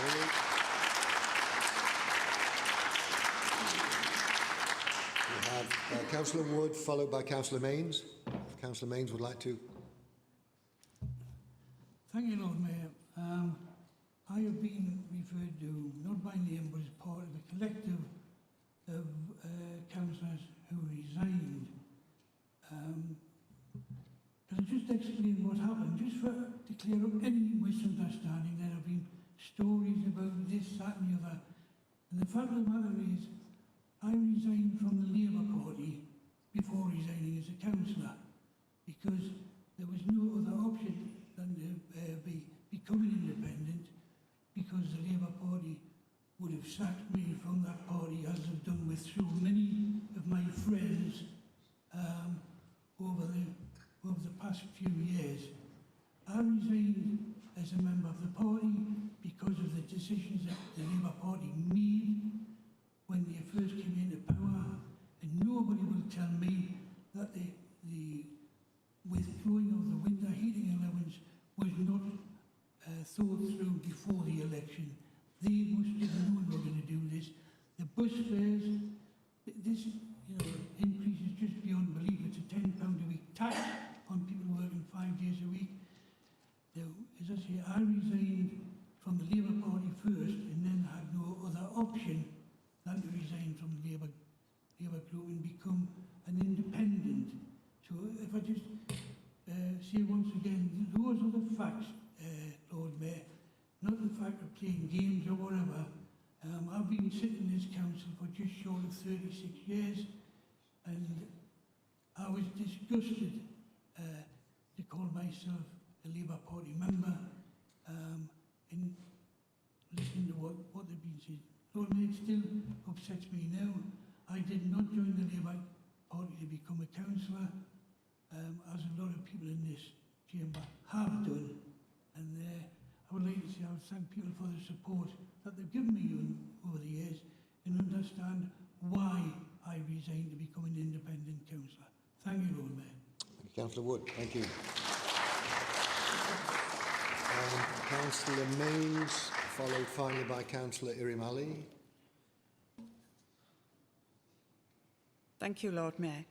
I must admit, when I first saw this motion, my response was one of huge disappointment.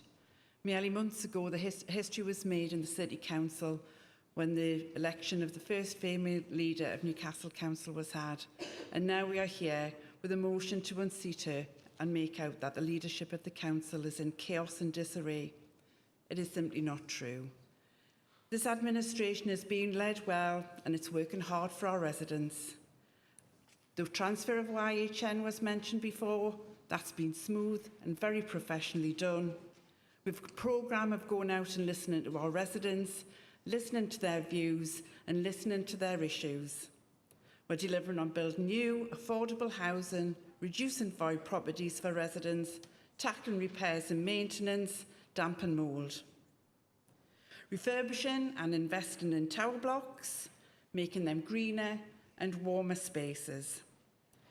who have also recently dealt very, very professionally and compassionately to residents to rehouse them and make sure that they are safe and settled after a very serious incident. We're also, as well, being tough on those people who are being a bit naughty out there, like rogue landlords who think housing a young family in an old garage is okay. The list of achievements and progress is long, and I could go on and on and on about it. I'm sorry, but the Liberal Democrats' negativity and failure to support or applaud the hard work of this administration and its hard-working staff is just, in my view, breathtaking. It is noticed and commented on by residents, as is your lack of representation of the citizens of this city. Trying to unseat the first female leader only months into the job brings those inequalities into sharp focus. Can we just get on with the job and continue the good work? Thank you, Lord Mayor. Councillor Milne.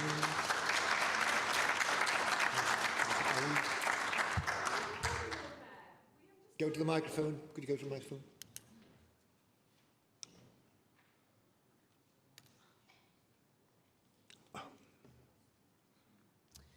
Lord Mayor, we understand that only 6 members should be permitted to speak in the debate. But I believe so far there have been 7. I'm told that there are guidelines of 6, but I'm told that because of the importance of this particular issue that we have flexibility. Is that correct? Yes, Lord Mayor, I mean, there has been previous occasions where the Lord Mayor has allowed more than the 6 speakers that's referred to in the in standing orders. Oh, for God's sake, let me speak.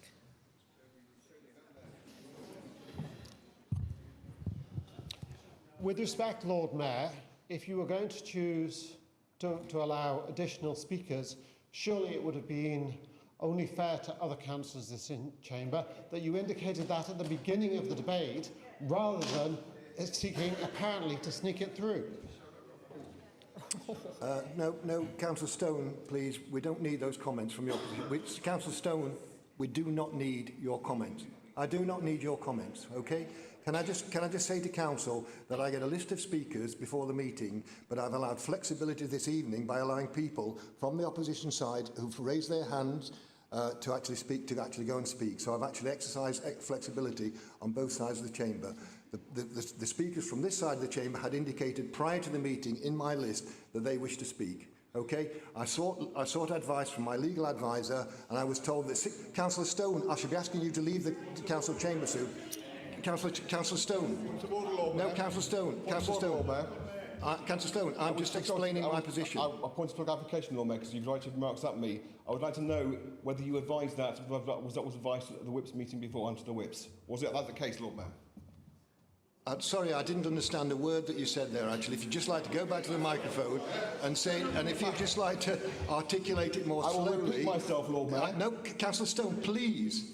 At the start of this meeting, I asked for people to behave in an orderly manner. And at the moment, I'm afraid your behaviour crosses the boundary of not being orderly behaviour. So can we please address people in a civil manner in this chamber? Yes. Can I repeat my question, repeat my statement, because you challenged me to do so?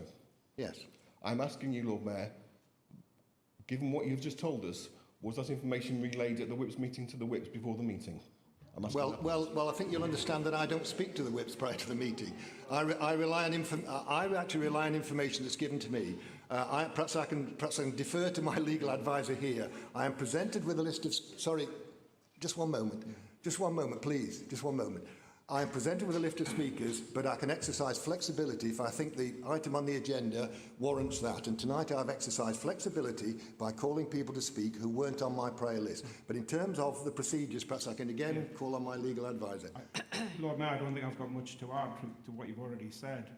But we did get a list of 6 speakers for this item, and all of those speakers would have been from the Labour group. So if the Lord Mayor had adhered to that, there would have been 6 Labour speakers, because they were the only speakers who were notified to the Democratic Services and myself before the meeting. And I understand that those are speakers that are given to me in consultation with Whips. Sorry, please, Council. I understand that those speakers are given to me after consultation with Whips across the Council chamber. Is that correct? Can I... Excuse me, Lord Mayor, can I raise a point of order? Because I think there might be some lack of understanding about my position. I am a Labour councillor. I was elected as a Labour councillor. I'm still a member of the Labour Party. I've been suspended from Labour group, as you're probably aware, because of my votes on the winter fuel allowance and not always supporting Labour group. So I'm not one of the Labour speakers, and I would not be put forward as a Labour speaker. I applied separately to speak tonight, so I shouldn't be counted as one of the Labour speakers. I just thought it was fair to with all due clarify. respect, Councillor Byrne, I don't think this is about political allegiances. This is about the number of speakers being called. Is that right? I was concerned the thanks for your opposition might explanation, think that I But in was one fact, of this the is about the number of speakers being called, and I've just explained to you the procedure by which I've called people this evening, and I've exercised flexibility. So I intend to continue in that way. So I think we've got Councillor Ali, and then I'll be Point of order, very briefly. Make it very brief, please. Well, just because the I just monitoring want to move on with this officer item of did business. suggest that only Labour members put a speaker slip forward. That isn't the case. I did, and I was chosen to speak. Yes. Look, what we're seeing here, this is exactly what I was talking about in my speech. I don't want to debate. And we do need to reflect on ourselves. Councillor Hartley, I don't want to debate the issue. If you want to debate the issue at a wider stage, we can do that. So in terms of this evening, I'll turn to Councillor Ali to speak, and then I'll come back to Councillor Morrissey for her right of reply. Councillor Ali. Thank you, Lord Mayor. So, I thought regardless of party politics, we are all elected to make positive, meaningful change that helps in having a fair and just society which advances with age. To do so, equality, diversity and inclusion must be embedded into our decision-making as well as in our politics. The current leader is a woman with 22 years of skill and experience as a council officer, over 10 years of being a ward councillor, over 5 years as a cabinet member, and then deputy leader in most recent years. With this level of political exposure, skill and experience, she is an excellent choice for leader at this current time. Despite the recent political turbulence, she has demonstrated a great level of resilience, integrity and professionalism as she takes her role as leader through these trying times. She has assured me that she will continue to support me in my role as the Council's EDI lead. She is committed in working together to ensure the Council is providing fair and inclusive services that promote well-being, lead the way being a beacon of good practice, and tackle prejudice to promote good relations amongst all our communities. She is committed to diversifying our workforce so we begin to reflect our communities whilst we serve them. Can I just pause you for a moment, Councillor Ali? We've got hands going up. Is this a point of order? It's not a point of order. No, in that case, Councillor Ali, would you continue, please? Thank you, Lord Mayor. Lead the way being a beacon of good practice and tackle prejudice and promote good relations amongst all our communities. She is committed to diversifying our workforce so we begin to reflect our communities whilst we serve them and understand firsthand the issues they may face. She has a current diverse cabinet, is leading a diverse Labour group and has a clear mandate from them, the leading party in this leading council. I find it absurd that the opposition are using this opportunity for political point scoring rather than getting the job done for the best of the people we all represent. They talk about equality regularly through scrutiny and through full chamber meetings, yet are set to remove the very first, very capable female leader this council has ever had, after her being in office for only 2 months. What a great shame. Something we will never let the opposition forget. I will be voting against this motion and urge council to do the same. Thank you. Now, before I go to Councillor Morrissey, I've had hands going up, which I suspect is to test my definition of flexibility. Councillor Mark Mitchell, would you like to? And then followed by Councillor Rahman. I will then be going back to Councillor... This is okay. Shall we kind of draw a line under this last one, Councillor Allen? And then we'll be going back to Councillor Morrissey for her right to reply. Councillor Mitchell. Lord Mayor, Council, as with some other speakers in this debate, I was first elected in May. And we've heard a lot tonight about the opposition and the governing party and the fact that the Labour Party, whatever they may think, no longer have a majority in this council. This is not unusual. Councils go into no overall control all the time. But there is a difference in Newcastle. The current leader of the Labour Party has not, certainly not publicly, reached out to other groups to talk about how we make this council work better, which is what a normal leader would do in a situation of no overall control. I don't think she's reached out to the Greens. I certainly don't think she's reached out to some of the independents. And this is why this motion is appropriate. Because if the Labour Party would recognise reality, they would recognise that the best way that they can work for this city is actually to recognise the facts on the ground and to seek to work with other people. Now, I'm afraid the chaos in the Labour group and the number of people who have felt it necessary to leave the Labour group says something about the Labour leadership's ability to actually work with people they're meant to agree with. They are showing no inclination, no more inclination to work with other people, to work across this chamber, and that itself is a reason why this council needs to determine who is best placed to lead. And whether that is another member of the Labour group or another councillor, or indeed is Councillor Kilgar, it is only right and proper that that question is brought to the people who should be making that decision, which is this chamber tonight. Thank you, Councillor Mitchell. Councillor Rahman, and then I will take Councillor Allen and then back to Councillor Morrissey for your right to reply. So, Councillor Rahman. Thank you, Lord Mayor. Can I thank you for offering this flexibility to speak at this very important debate and motion.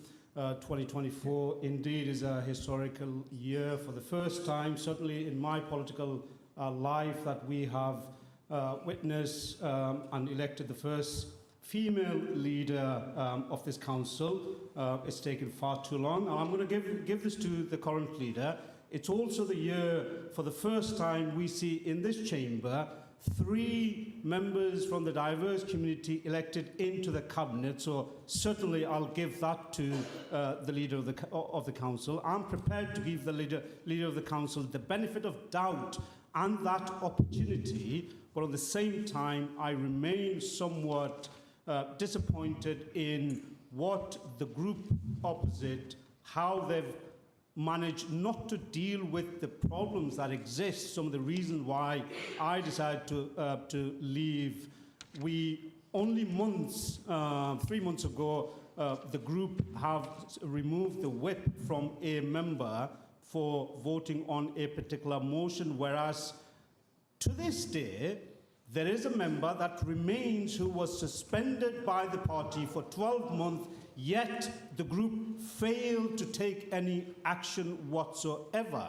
Now, the leader needs to prove to everyone that within the group, the problem she is prepared to face on, and on those basis, I'm willing to offer the council leader the flexibility and that opportunity. I'll give her the benefit of doubt. I know which way I will be voting tonight. Thank you, Lord Mayor. Councillor Rahman, Councillor Allen, and then we'll go back to Councillor Morrissey to wind up the debate. Thank you, Lord Mayor. When I was elected or re-elected on September the 12th, I little expected that by September the 13th, this council would start its plunge into chaos, because chaos it has been. I speak as someone who was part of the Liberal Democrat administration from 2004 to 2011, when we weren't able to work across the party lines on key issues, where the council business was run effectively, where effective decisions were taken, and it was clear that there was leadership of the council rather than just the leader of a particular political group. If we look beyond the council chamber, what we see as well are the implications of all those problems, of lack of leadership in items like the failure of Urban Green. I remember the Lib Dem administration, in fact my wife reminded me, because she was the executive member responsible, that we looked back in the 2000s of potentially creating a trust for parks and leisure services. We went to Glasgow, and the evidence was that it was not going to be sustainable for this authority. Now, in the meantime, of course, I left the council. My wife remained on the council, but this council then took the decision to put its parks and leisure services into a trust, and yet we now know that that has been a failure despite the many warnings that were given at the time. When we look at procedures within the chamber, again, what we see is chaos. I'm still waiting for answers promised to me by a cabinet member 2 meetings ago about issues that I raised. At the last meeting, I raised issues about the failure of the council's automated telephone service, and all I received were derogatory replies by the deputy leader opposite. That is not the way to run business in this council. Yes, I lost my temper that evening, for which I am sorry. But I lost it because I am so frustrated that what I can see is a failing chamber, and it's a failing chamber because, as my academic colleagues would tell me, who are world experts on leadership, to have leadership, you also need followers. And all this motion calls upon us to do is to demonstrate that there are sufficient followers in this whole chamber that can allow this authority to continue to administer it on behalf of the people of Newcastle into the future. That's why this motion is tabled tonight. Thank you. Thank you, Councillor Allen. Councillor Morrissey. Thank you. I have never seen the chamber as animated as it has been tonight. And I just wonder, who are you trying to convince? Yourselves or us? It was asked many times, why did I bring this? Why has this motion come at this time? Why have I done this? Why, within just a few weeks of the first female leader? Well, it's very simple. Democracy. Very, very simple. In Article 7 of the Constitution, it says, when there is no overall control, the leader cannot continue in post without a clear mandate from council. Not from the Labour councillors, from council. The democracy that you're saying isn't out there. People don't see the Lib Dems. People complain about them. They know all about Labour and everything wonderful that you're doing. Well, I tell you what, let's swap wards for a bit and we'll find out who is the party that's being talked about in the negative the most. And at the moment, it's Labour. People, you're not listening, you're not doing, you're not interested. So for those reasons, to show that democracy is happening within this city, I brought this motion, and we do need a vote. Thank you. Yes, can I thank everyone for their contributions, which I think were largely civil. Is the motion agreed? No. In that case, we'll go for the vote, which is the go vote again, and those who can't go vote can indicate in the usual way.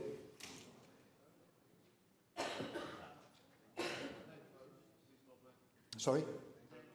Name vote. Have we have enough people for a name vote? Quick count. 1, 2. How many do we need? 1, 2, 3. Okay. Yes. Are they? Yeah. Hands out of your pockets, Castle, would it?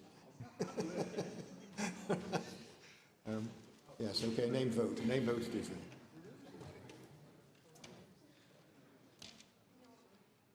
Oh, if you just wait a few minutes, because we'll do the go vote first, and then once we've got the go vote, we can go for the people who can't do the go vote. So those who can vote on the system electronically, and when we've got those, we'll go on to the manual votes. Good old-fashioned ways.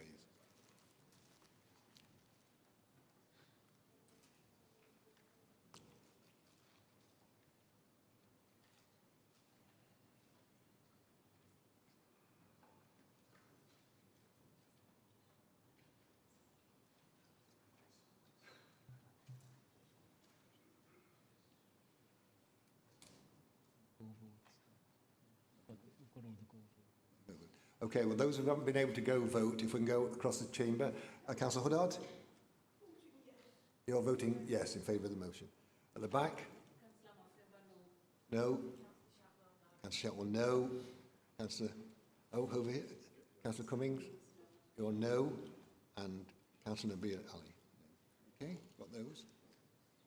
Anyone else? Missed anyone? We missed? Yes. So you just give your name and your vote.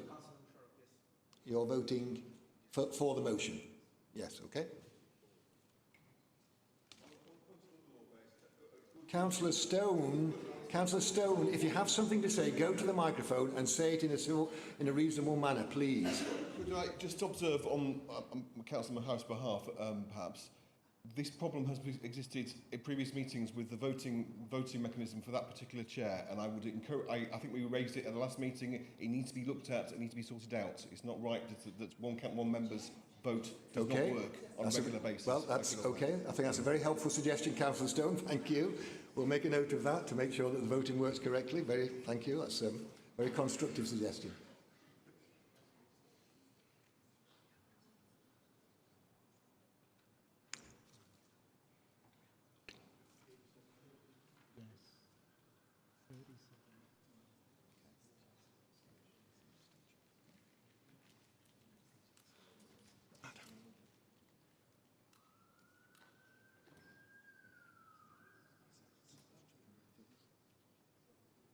Is that right?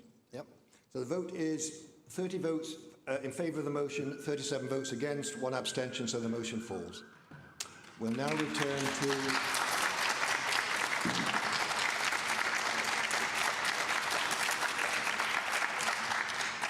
We now return to item 10 on the agenda, which... Yes, to the microphone, please.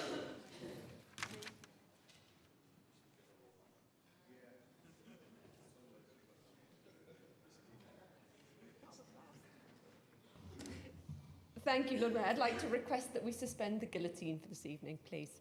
Do we have a seconder for that? Seconder. Is that agreed?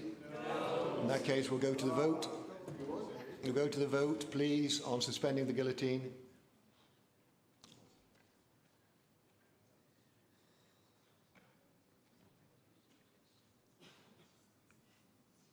Good evening.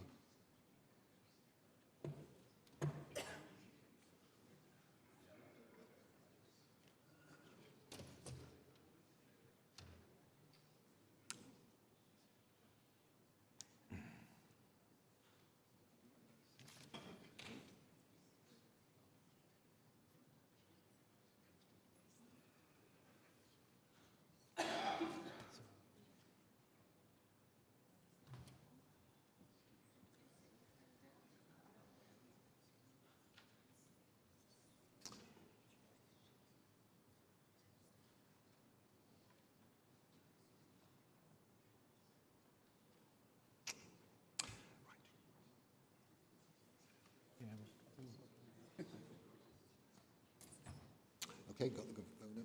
So for those people who haven't been able to go vote again, could you stand or in some way indicate your vote anyway? Councillor Huddard, you're voting yes to suspend the guillotine. Anyone else on this side who hasn't managed to vote? If we just go across here then, at the back we have... No. No. Councillor Cummings? No. Anyone else? Councillor Nabil Ali, have you voted? Oh, you voted on there.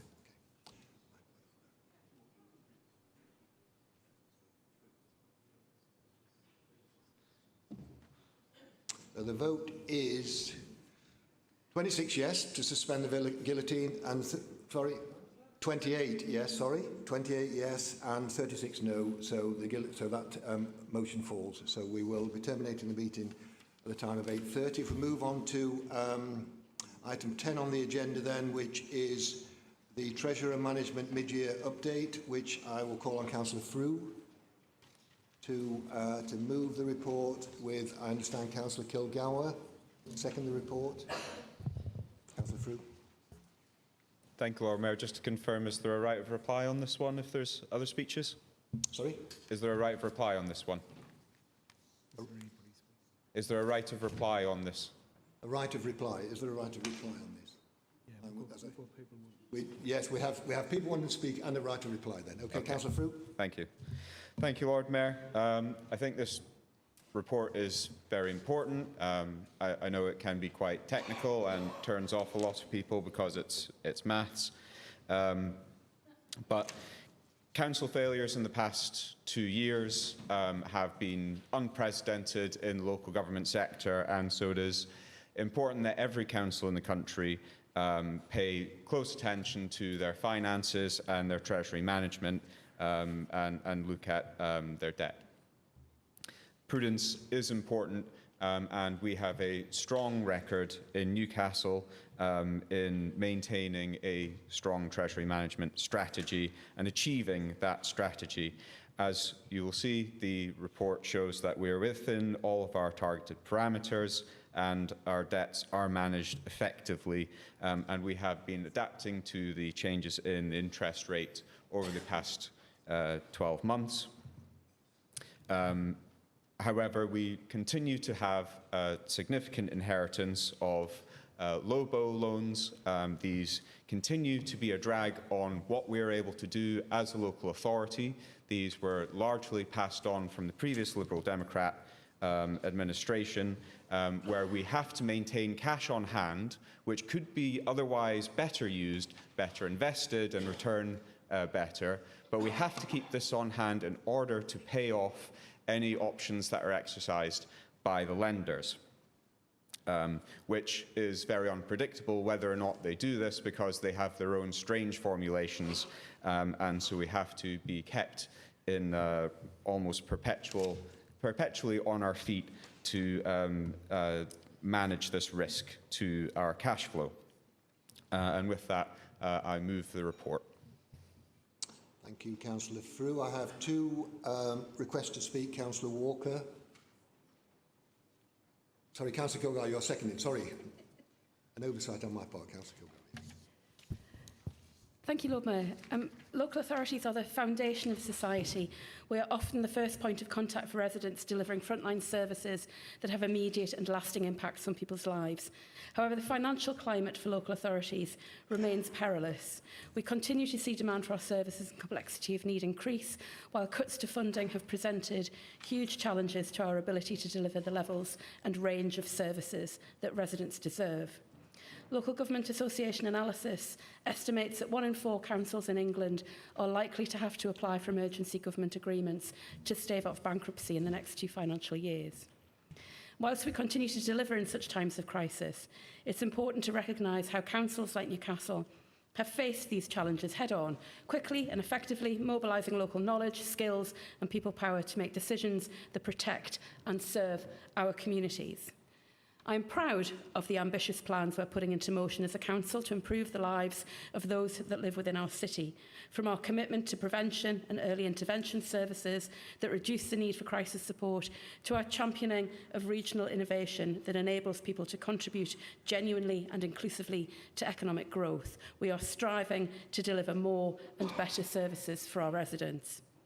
Every part of our organisation is involved in helping the council remain financially secure and deliver the quality services our residents deserve.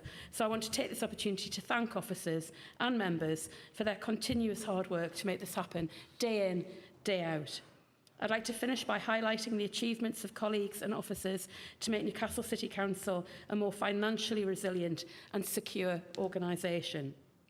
The fact that there are no significant changes to our treasury management strategy from when it was first put to Council in March earlier this year is testament to this and shows that we can look confidently and optimistically to the new year ahead. With this in mind, I'm pleased to second this report, which clearly demonstrates our sound financial governance and has enabled us to meet the requirements of the SIPFA Code of Practice. Thank you, Lord Mayor. Thank you, Councillor Kilgar. Two speakers indicated, Councillor Walker and Councillor Mark Mitchell.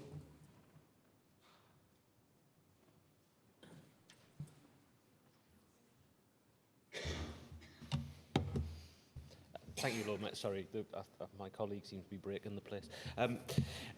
I'm going to just be very brief on this. I just want to make a very quick comment and just want to express my thanks to officers for the work that's not only gone into this report, but the work that's been ongoing over the past 14 years.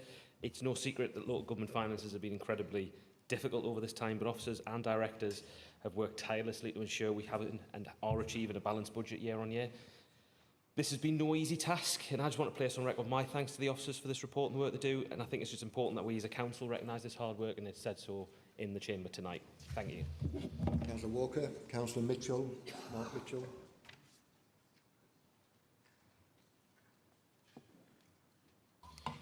Sorry, Lord Mayor. A couple of questions. First of all, in the report, I note that we have loans outstanding to other local authorities of £15 million.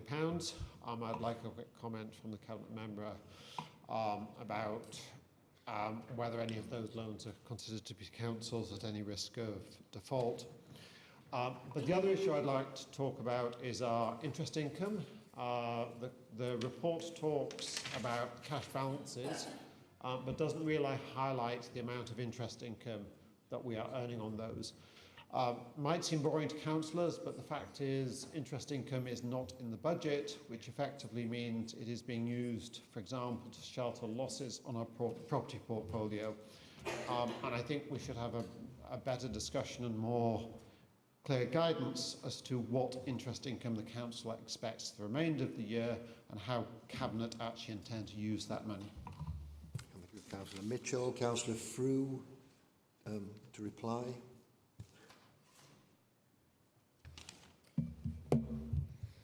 Thank you, Lord Mayor. Firstly, to respond to Councillor Mitchell's points, the loans to other local authorities, we have a robust process for assessing the risk that's associated with offering that credit. And connected somewhat to the second point that he's making is that this is a means of making best use of current interest rates with our cash balances, which, as I've mentioned before, we have to keep a higher level of liquidity because of the LOBO loans that we're paying down still after 14 years from the previous Liberal administration. But I think the points that you were trying to raise around cash balances in that second point, I'm not sure that's quite how it works, and I'd suggest that you take that up through your role on the Scrutiny Committee. And I also want to highlight something that's quite difficult to achieve and unusual, and that we have been reducing our level of debt in Newcastle despite austerity, despite the difficulties, despite the increase in costs that we have been suffering. We have managed to decrease the overall level of debt of this council, and we are making good on making a sustainable council for the future and for our residents. I don't think that's talked about very much in this chamber and is really a point of pride. And so I'd like to move the report. Thank you, Councillor Frew. Does Councillor agree with the report? So I think we just have time to move on to item 11. Councillor Stone, because I've moved the business on so quickly, but time for your question. So Councillor Stone, yes, I know, yes, the council is deemed to have been put. So I will call on Councillor Story to respond to Councillor Stone's question.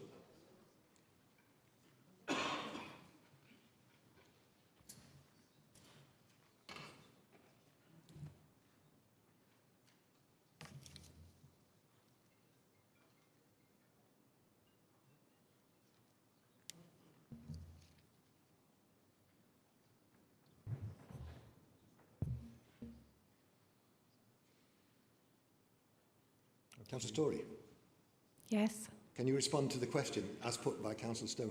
You have the written question. Right, sorry. I was waiting for Councillor Stone to ask me the question. I do apologise for that. Sorry, Councillor Stone. Councillor Stone, I'd like to thank you for the question. I think this is a really important issue and one that we should keep on discussing. So you've reminded us of this process which began well over a year ago, and the proposal to stop funding the discretionary offer of free transport for eligible post-16 students with special educational needs, and that was consulted on as part of the 24-25 budget.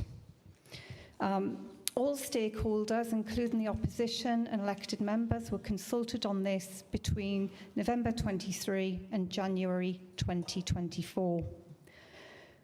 49 people and organisations commented on the proposal. 2 people responded by email, 27 via our Let's Talk Newcastle, 8 schools representatives and 11 representatives from the Elders Council and Health Watch Newcastle. And we got formal feedback from the Elders Council, Newcastle Advisory Group and Connected Voice. The 24-25 budget included the savings required in this area, and that was agreed by Council on the 6th of March 2024. Councillor Stone will know that the decision on this proposal to no longer provide a discretionary transport offer for post-16 special educational needs students from September 2025 was due to be discussed at last week's Cabinet, and this has been deferred, and that was at my request. Officers have been asked by Cabinet to provide additional financial modelling, so the agenda item has been postponed to a future meeting of Cabinet, the date of which will be confirmed in due course.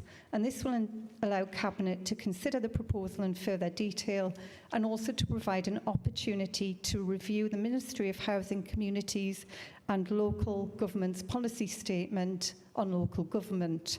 Once we know the outcome of this proposal to change current council policy, council officers and schools will work with families to understand the implications of any agreed changes, including for those children who've got educational health and care plans through the annual review process. I'd also like to say to Councillor Stone, I would be more than happy to speak to your resident. If you would like to do that with me, then that would also be something that I'd be very happy to do. I've spoken to lots of families and I will continue to do that so I can understand the unique circumstances and the impact for children and families. Thank you. Thank you, Councillor Storey. We're actually past the guillotine, so I will allow one more speaker, which is Councillor Stone, with your supplemental. Thank you, Lord Mayor. Thank you, Councillor Storey. I appreciate the offer made by Councillor Storey, and I will consult with my constituents who has raised this with me about what they want to do on that offer. So I'll get back to her on that one. I would particularly like to note, though, that there is, in my view, I recognise the decision has been postponed and will presumably come back at some future date. I would like to just Councillor Storey to comment briefly, if she can, on the Council's view of what this may mean for the young people who require transport to access support, which is actually identified in their statement of special educational need. Yeah. I recognise that Part 7 of the statements is not there's not a duty on councils to deliver that, but it is in their statement of SEN, and it does affect the quality of life and the life chances of the young people who are affected by this. So I just invite her to comment in response that she's mindful of the implications of that. Okay, Councillor Storey, if you'd like to respond to the supplemental.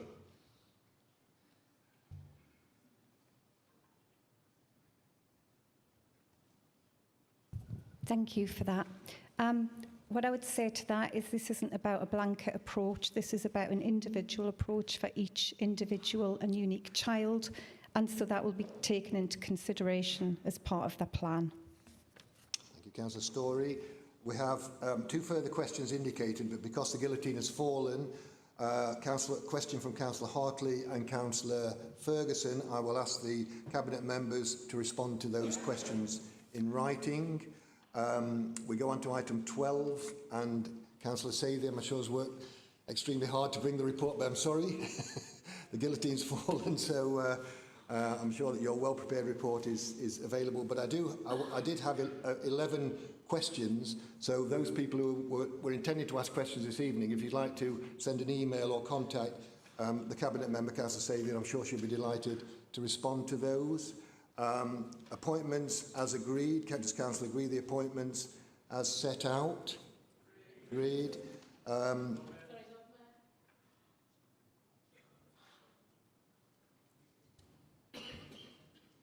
Sorry, Lord Mayor, there is one correction to how it's set out. Councillor Jed Bell's appointment to Tyne and Weir Pension Fund is as a substitute. So with that taken in mind. Council agree? Agreed. Just to go back to Councillor Sagan's report, although she didn't present the report, does Council have to agree the report, even though it hasn't been presented? Okay, we'll agree to receive the report. So if we now go on to the motions as to whether they'll be dealt with this evening or deferred to a future meeting. Motion 14, independent inquiry. Councillor Ferguson to be seconded by Councillor Mark Mitchell. Perhaps I can ask Councillor Ferguson whether you want the motion dealt with this evening or deferred to a future meeting.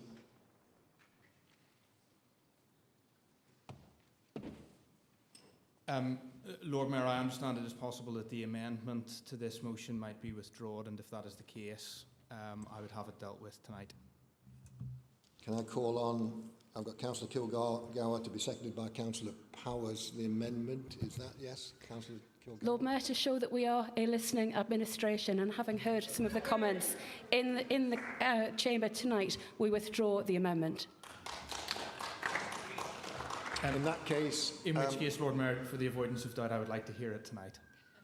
Well, we won't be hearing it, we'll be voting on it tonight. So that's Councillor Ferguson's motion, seconded by Councillor Mark Mitchell. Do we agree that motion? Yes, we agree the motion. So we're now going on to item 15, which is special education needs funding crisis. Councillor Ferguson, seconded by Councillor Christine Morrissey. Do we wish to proceed? Defer it, okay. 16 was notice of motion supporting carers in Newcastle.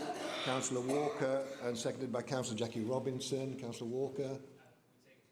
Take the vote tonight. Take the motion tonight. We haven't got a. I don't think we've got an amendment to that. So, does Council agree with the motion? Agreed. Okay. Councillor motion 17, of course, was dealt with earlier. I seem to remember. Councillor 18. Sorry, motion 18.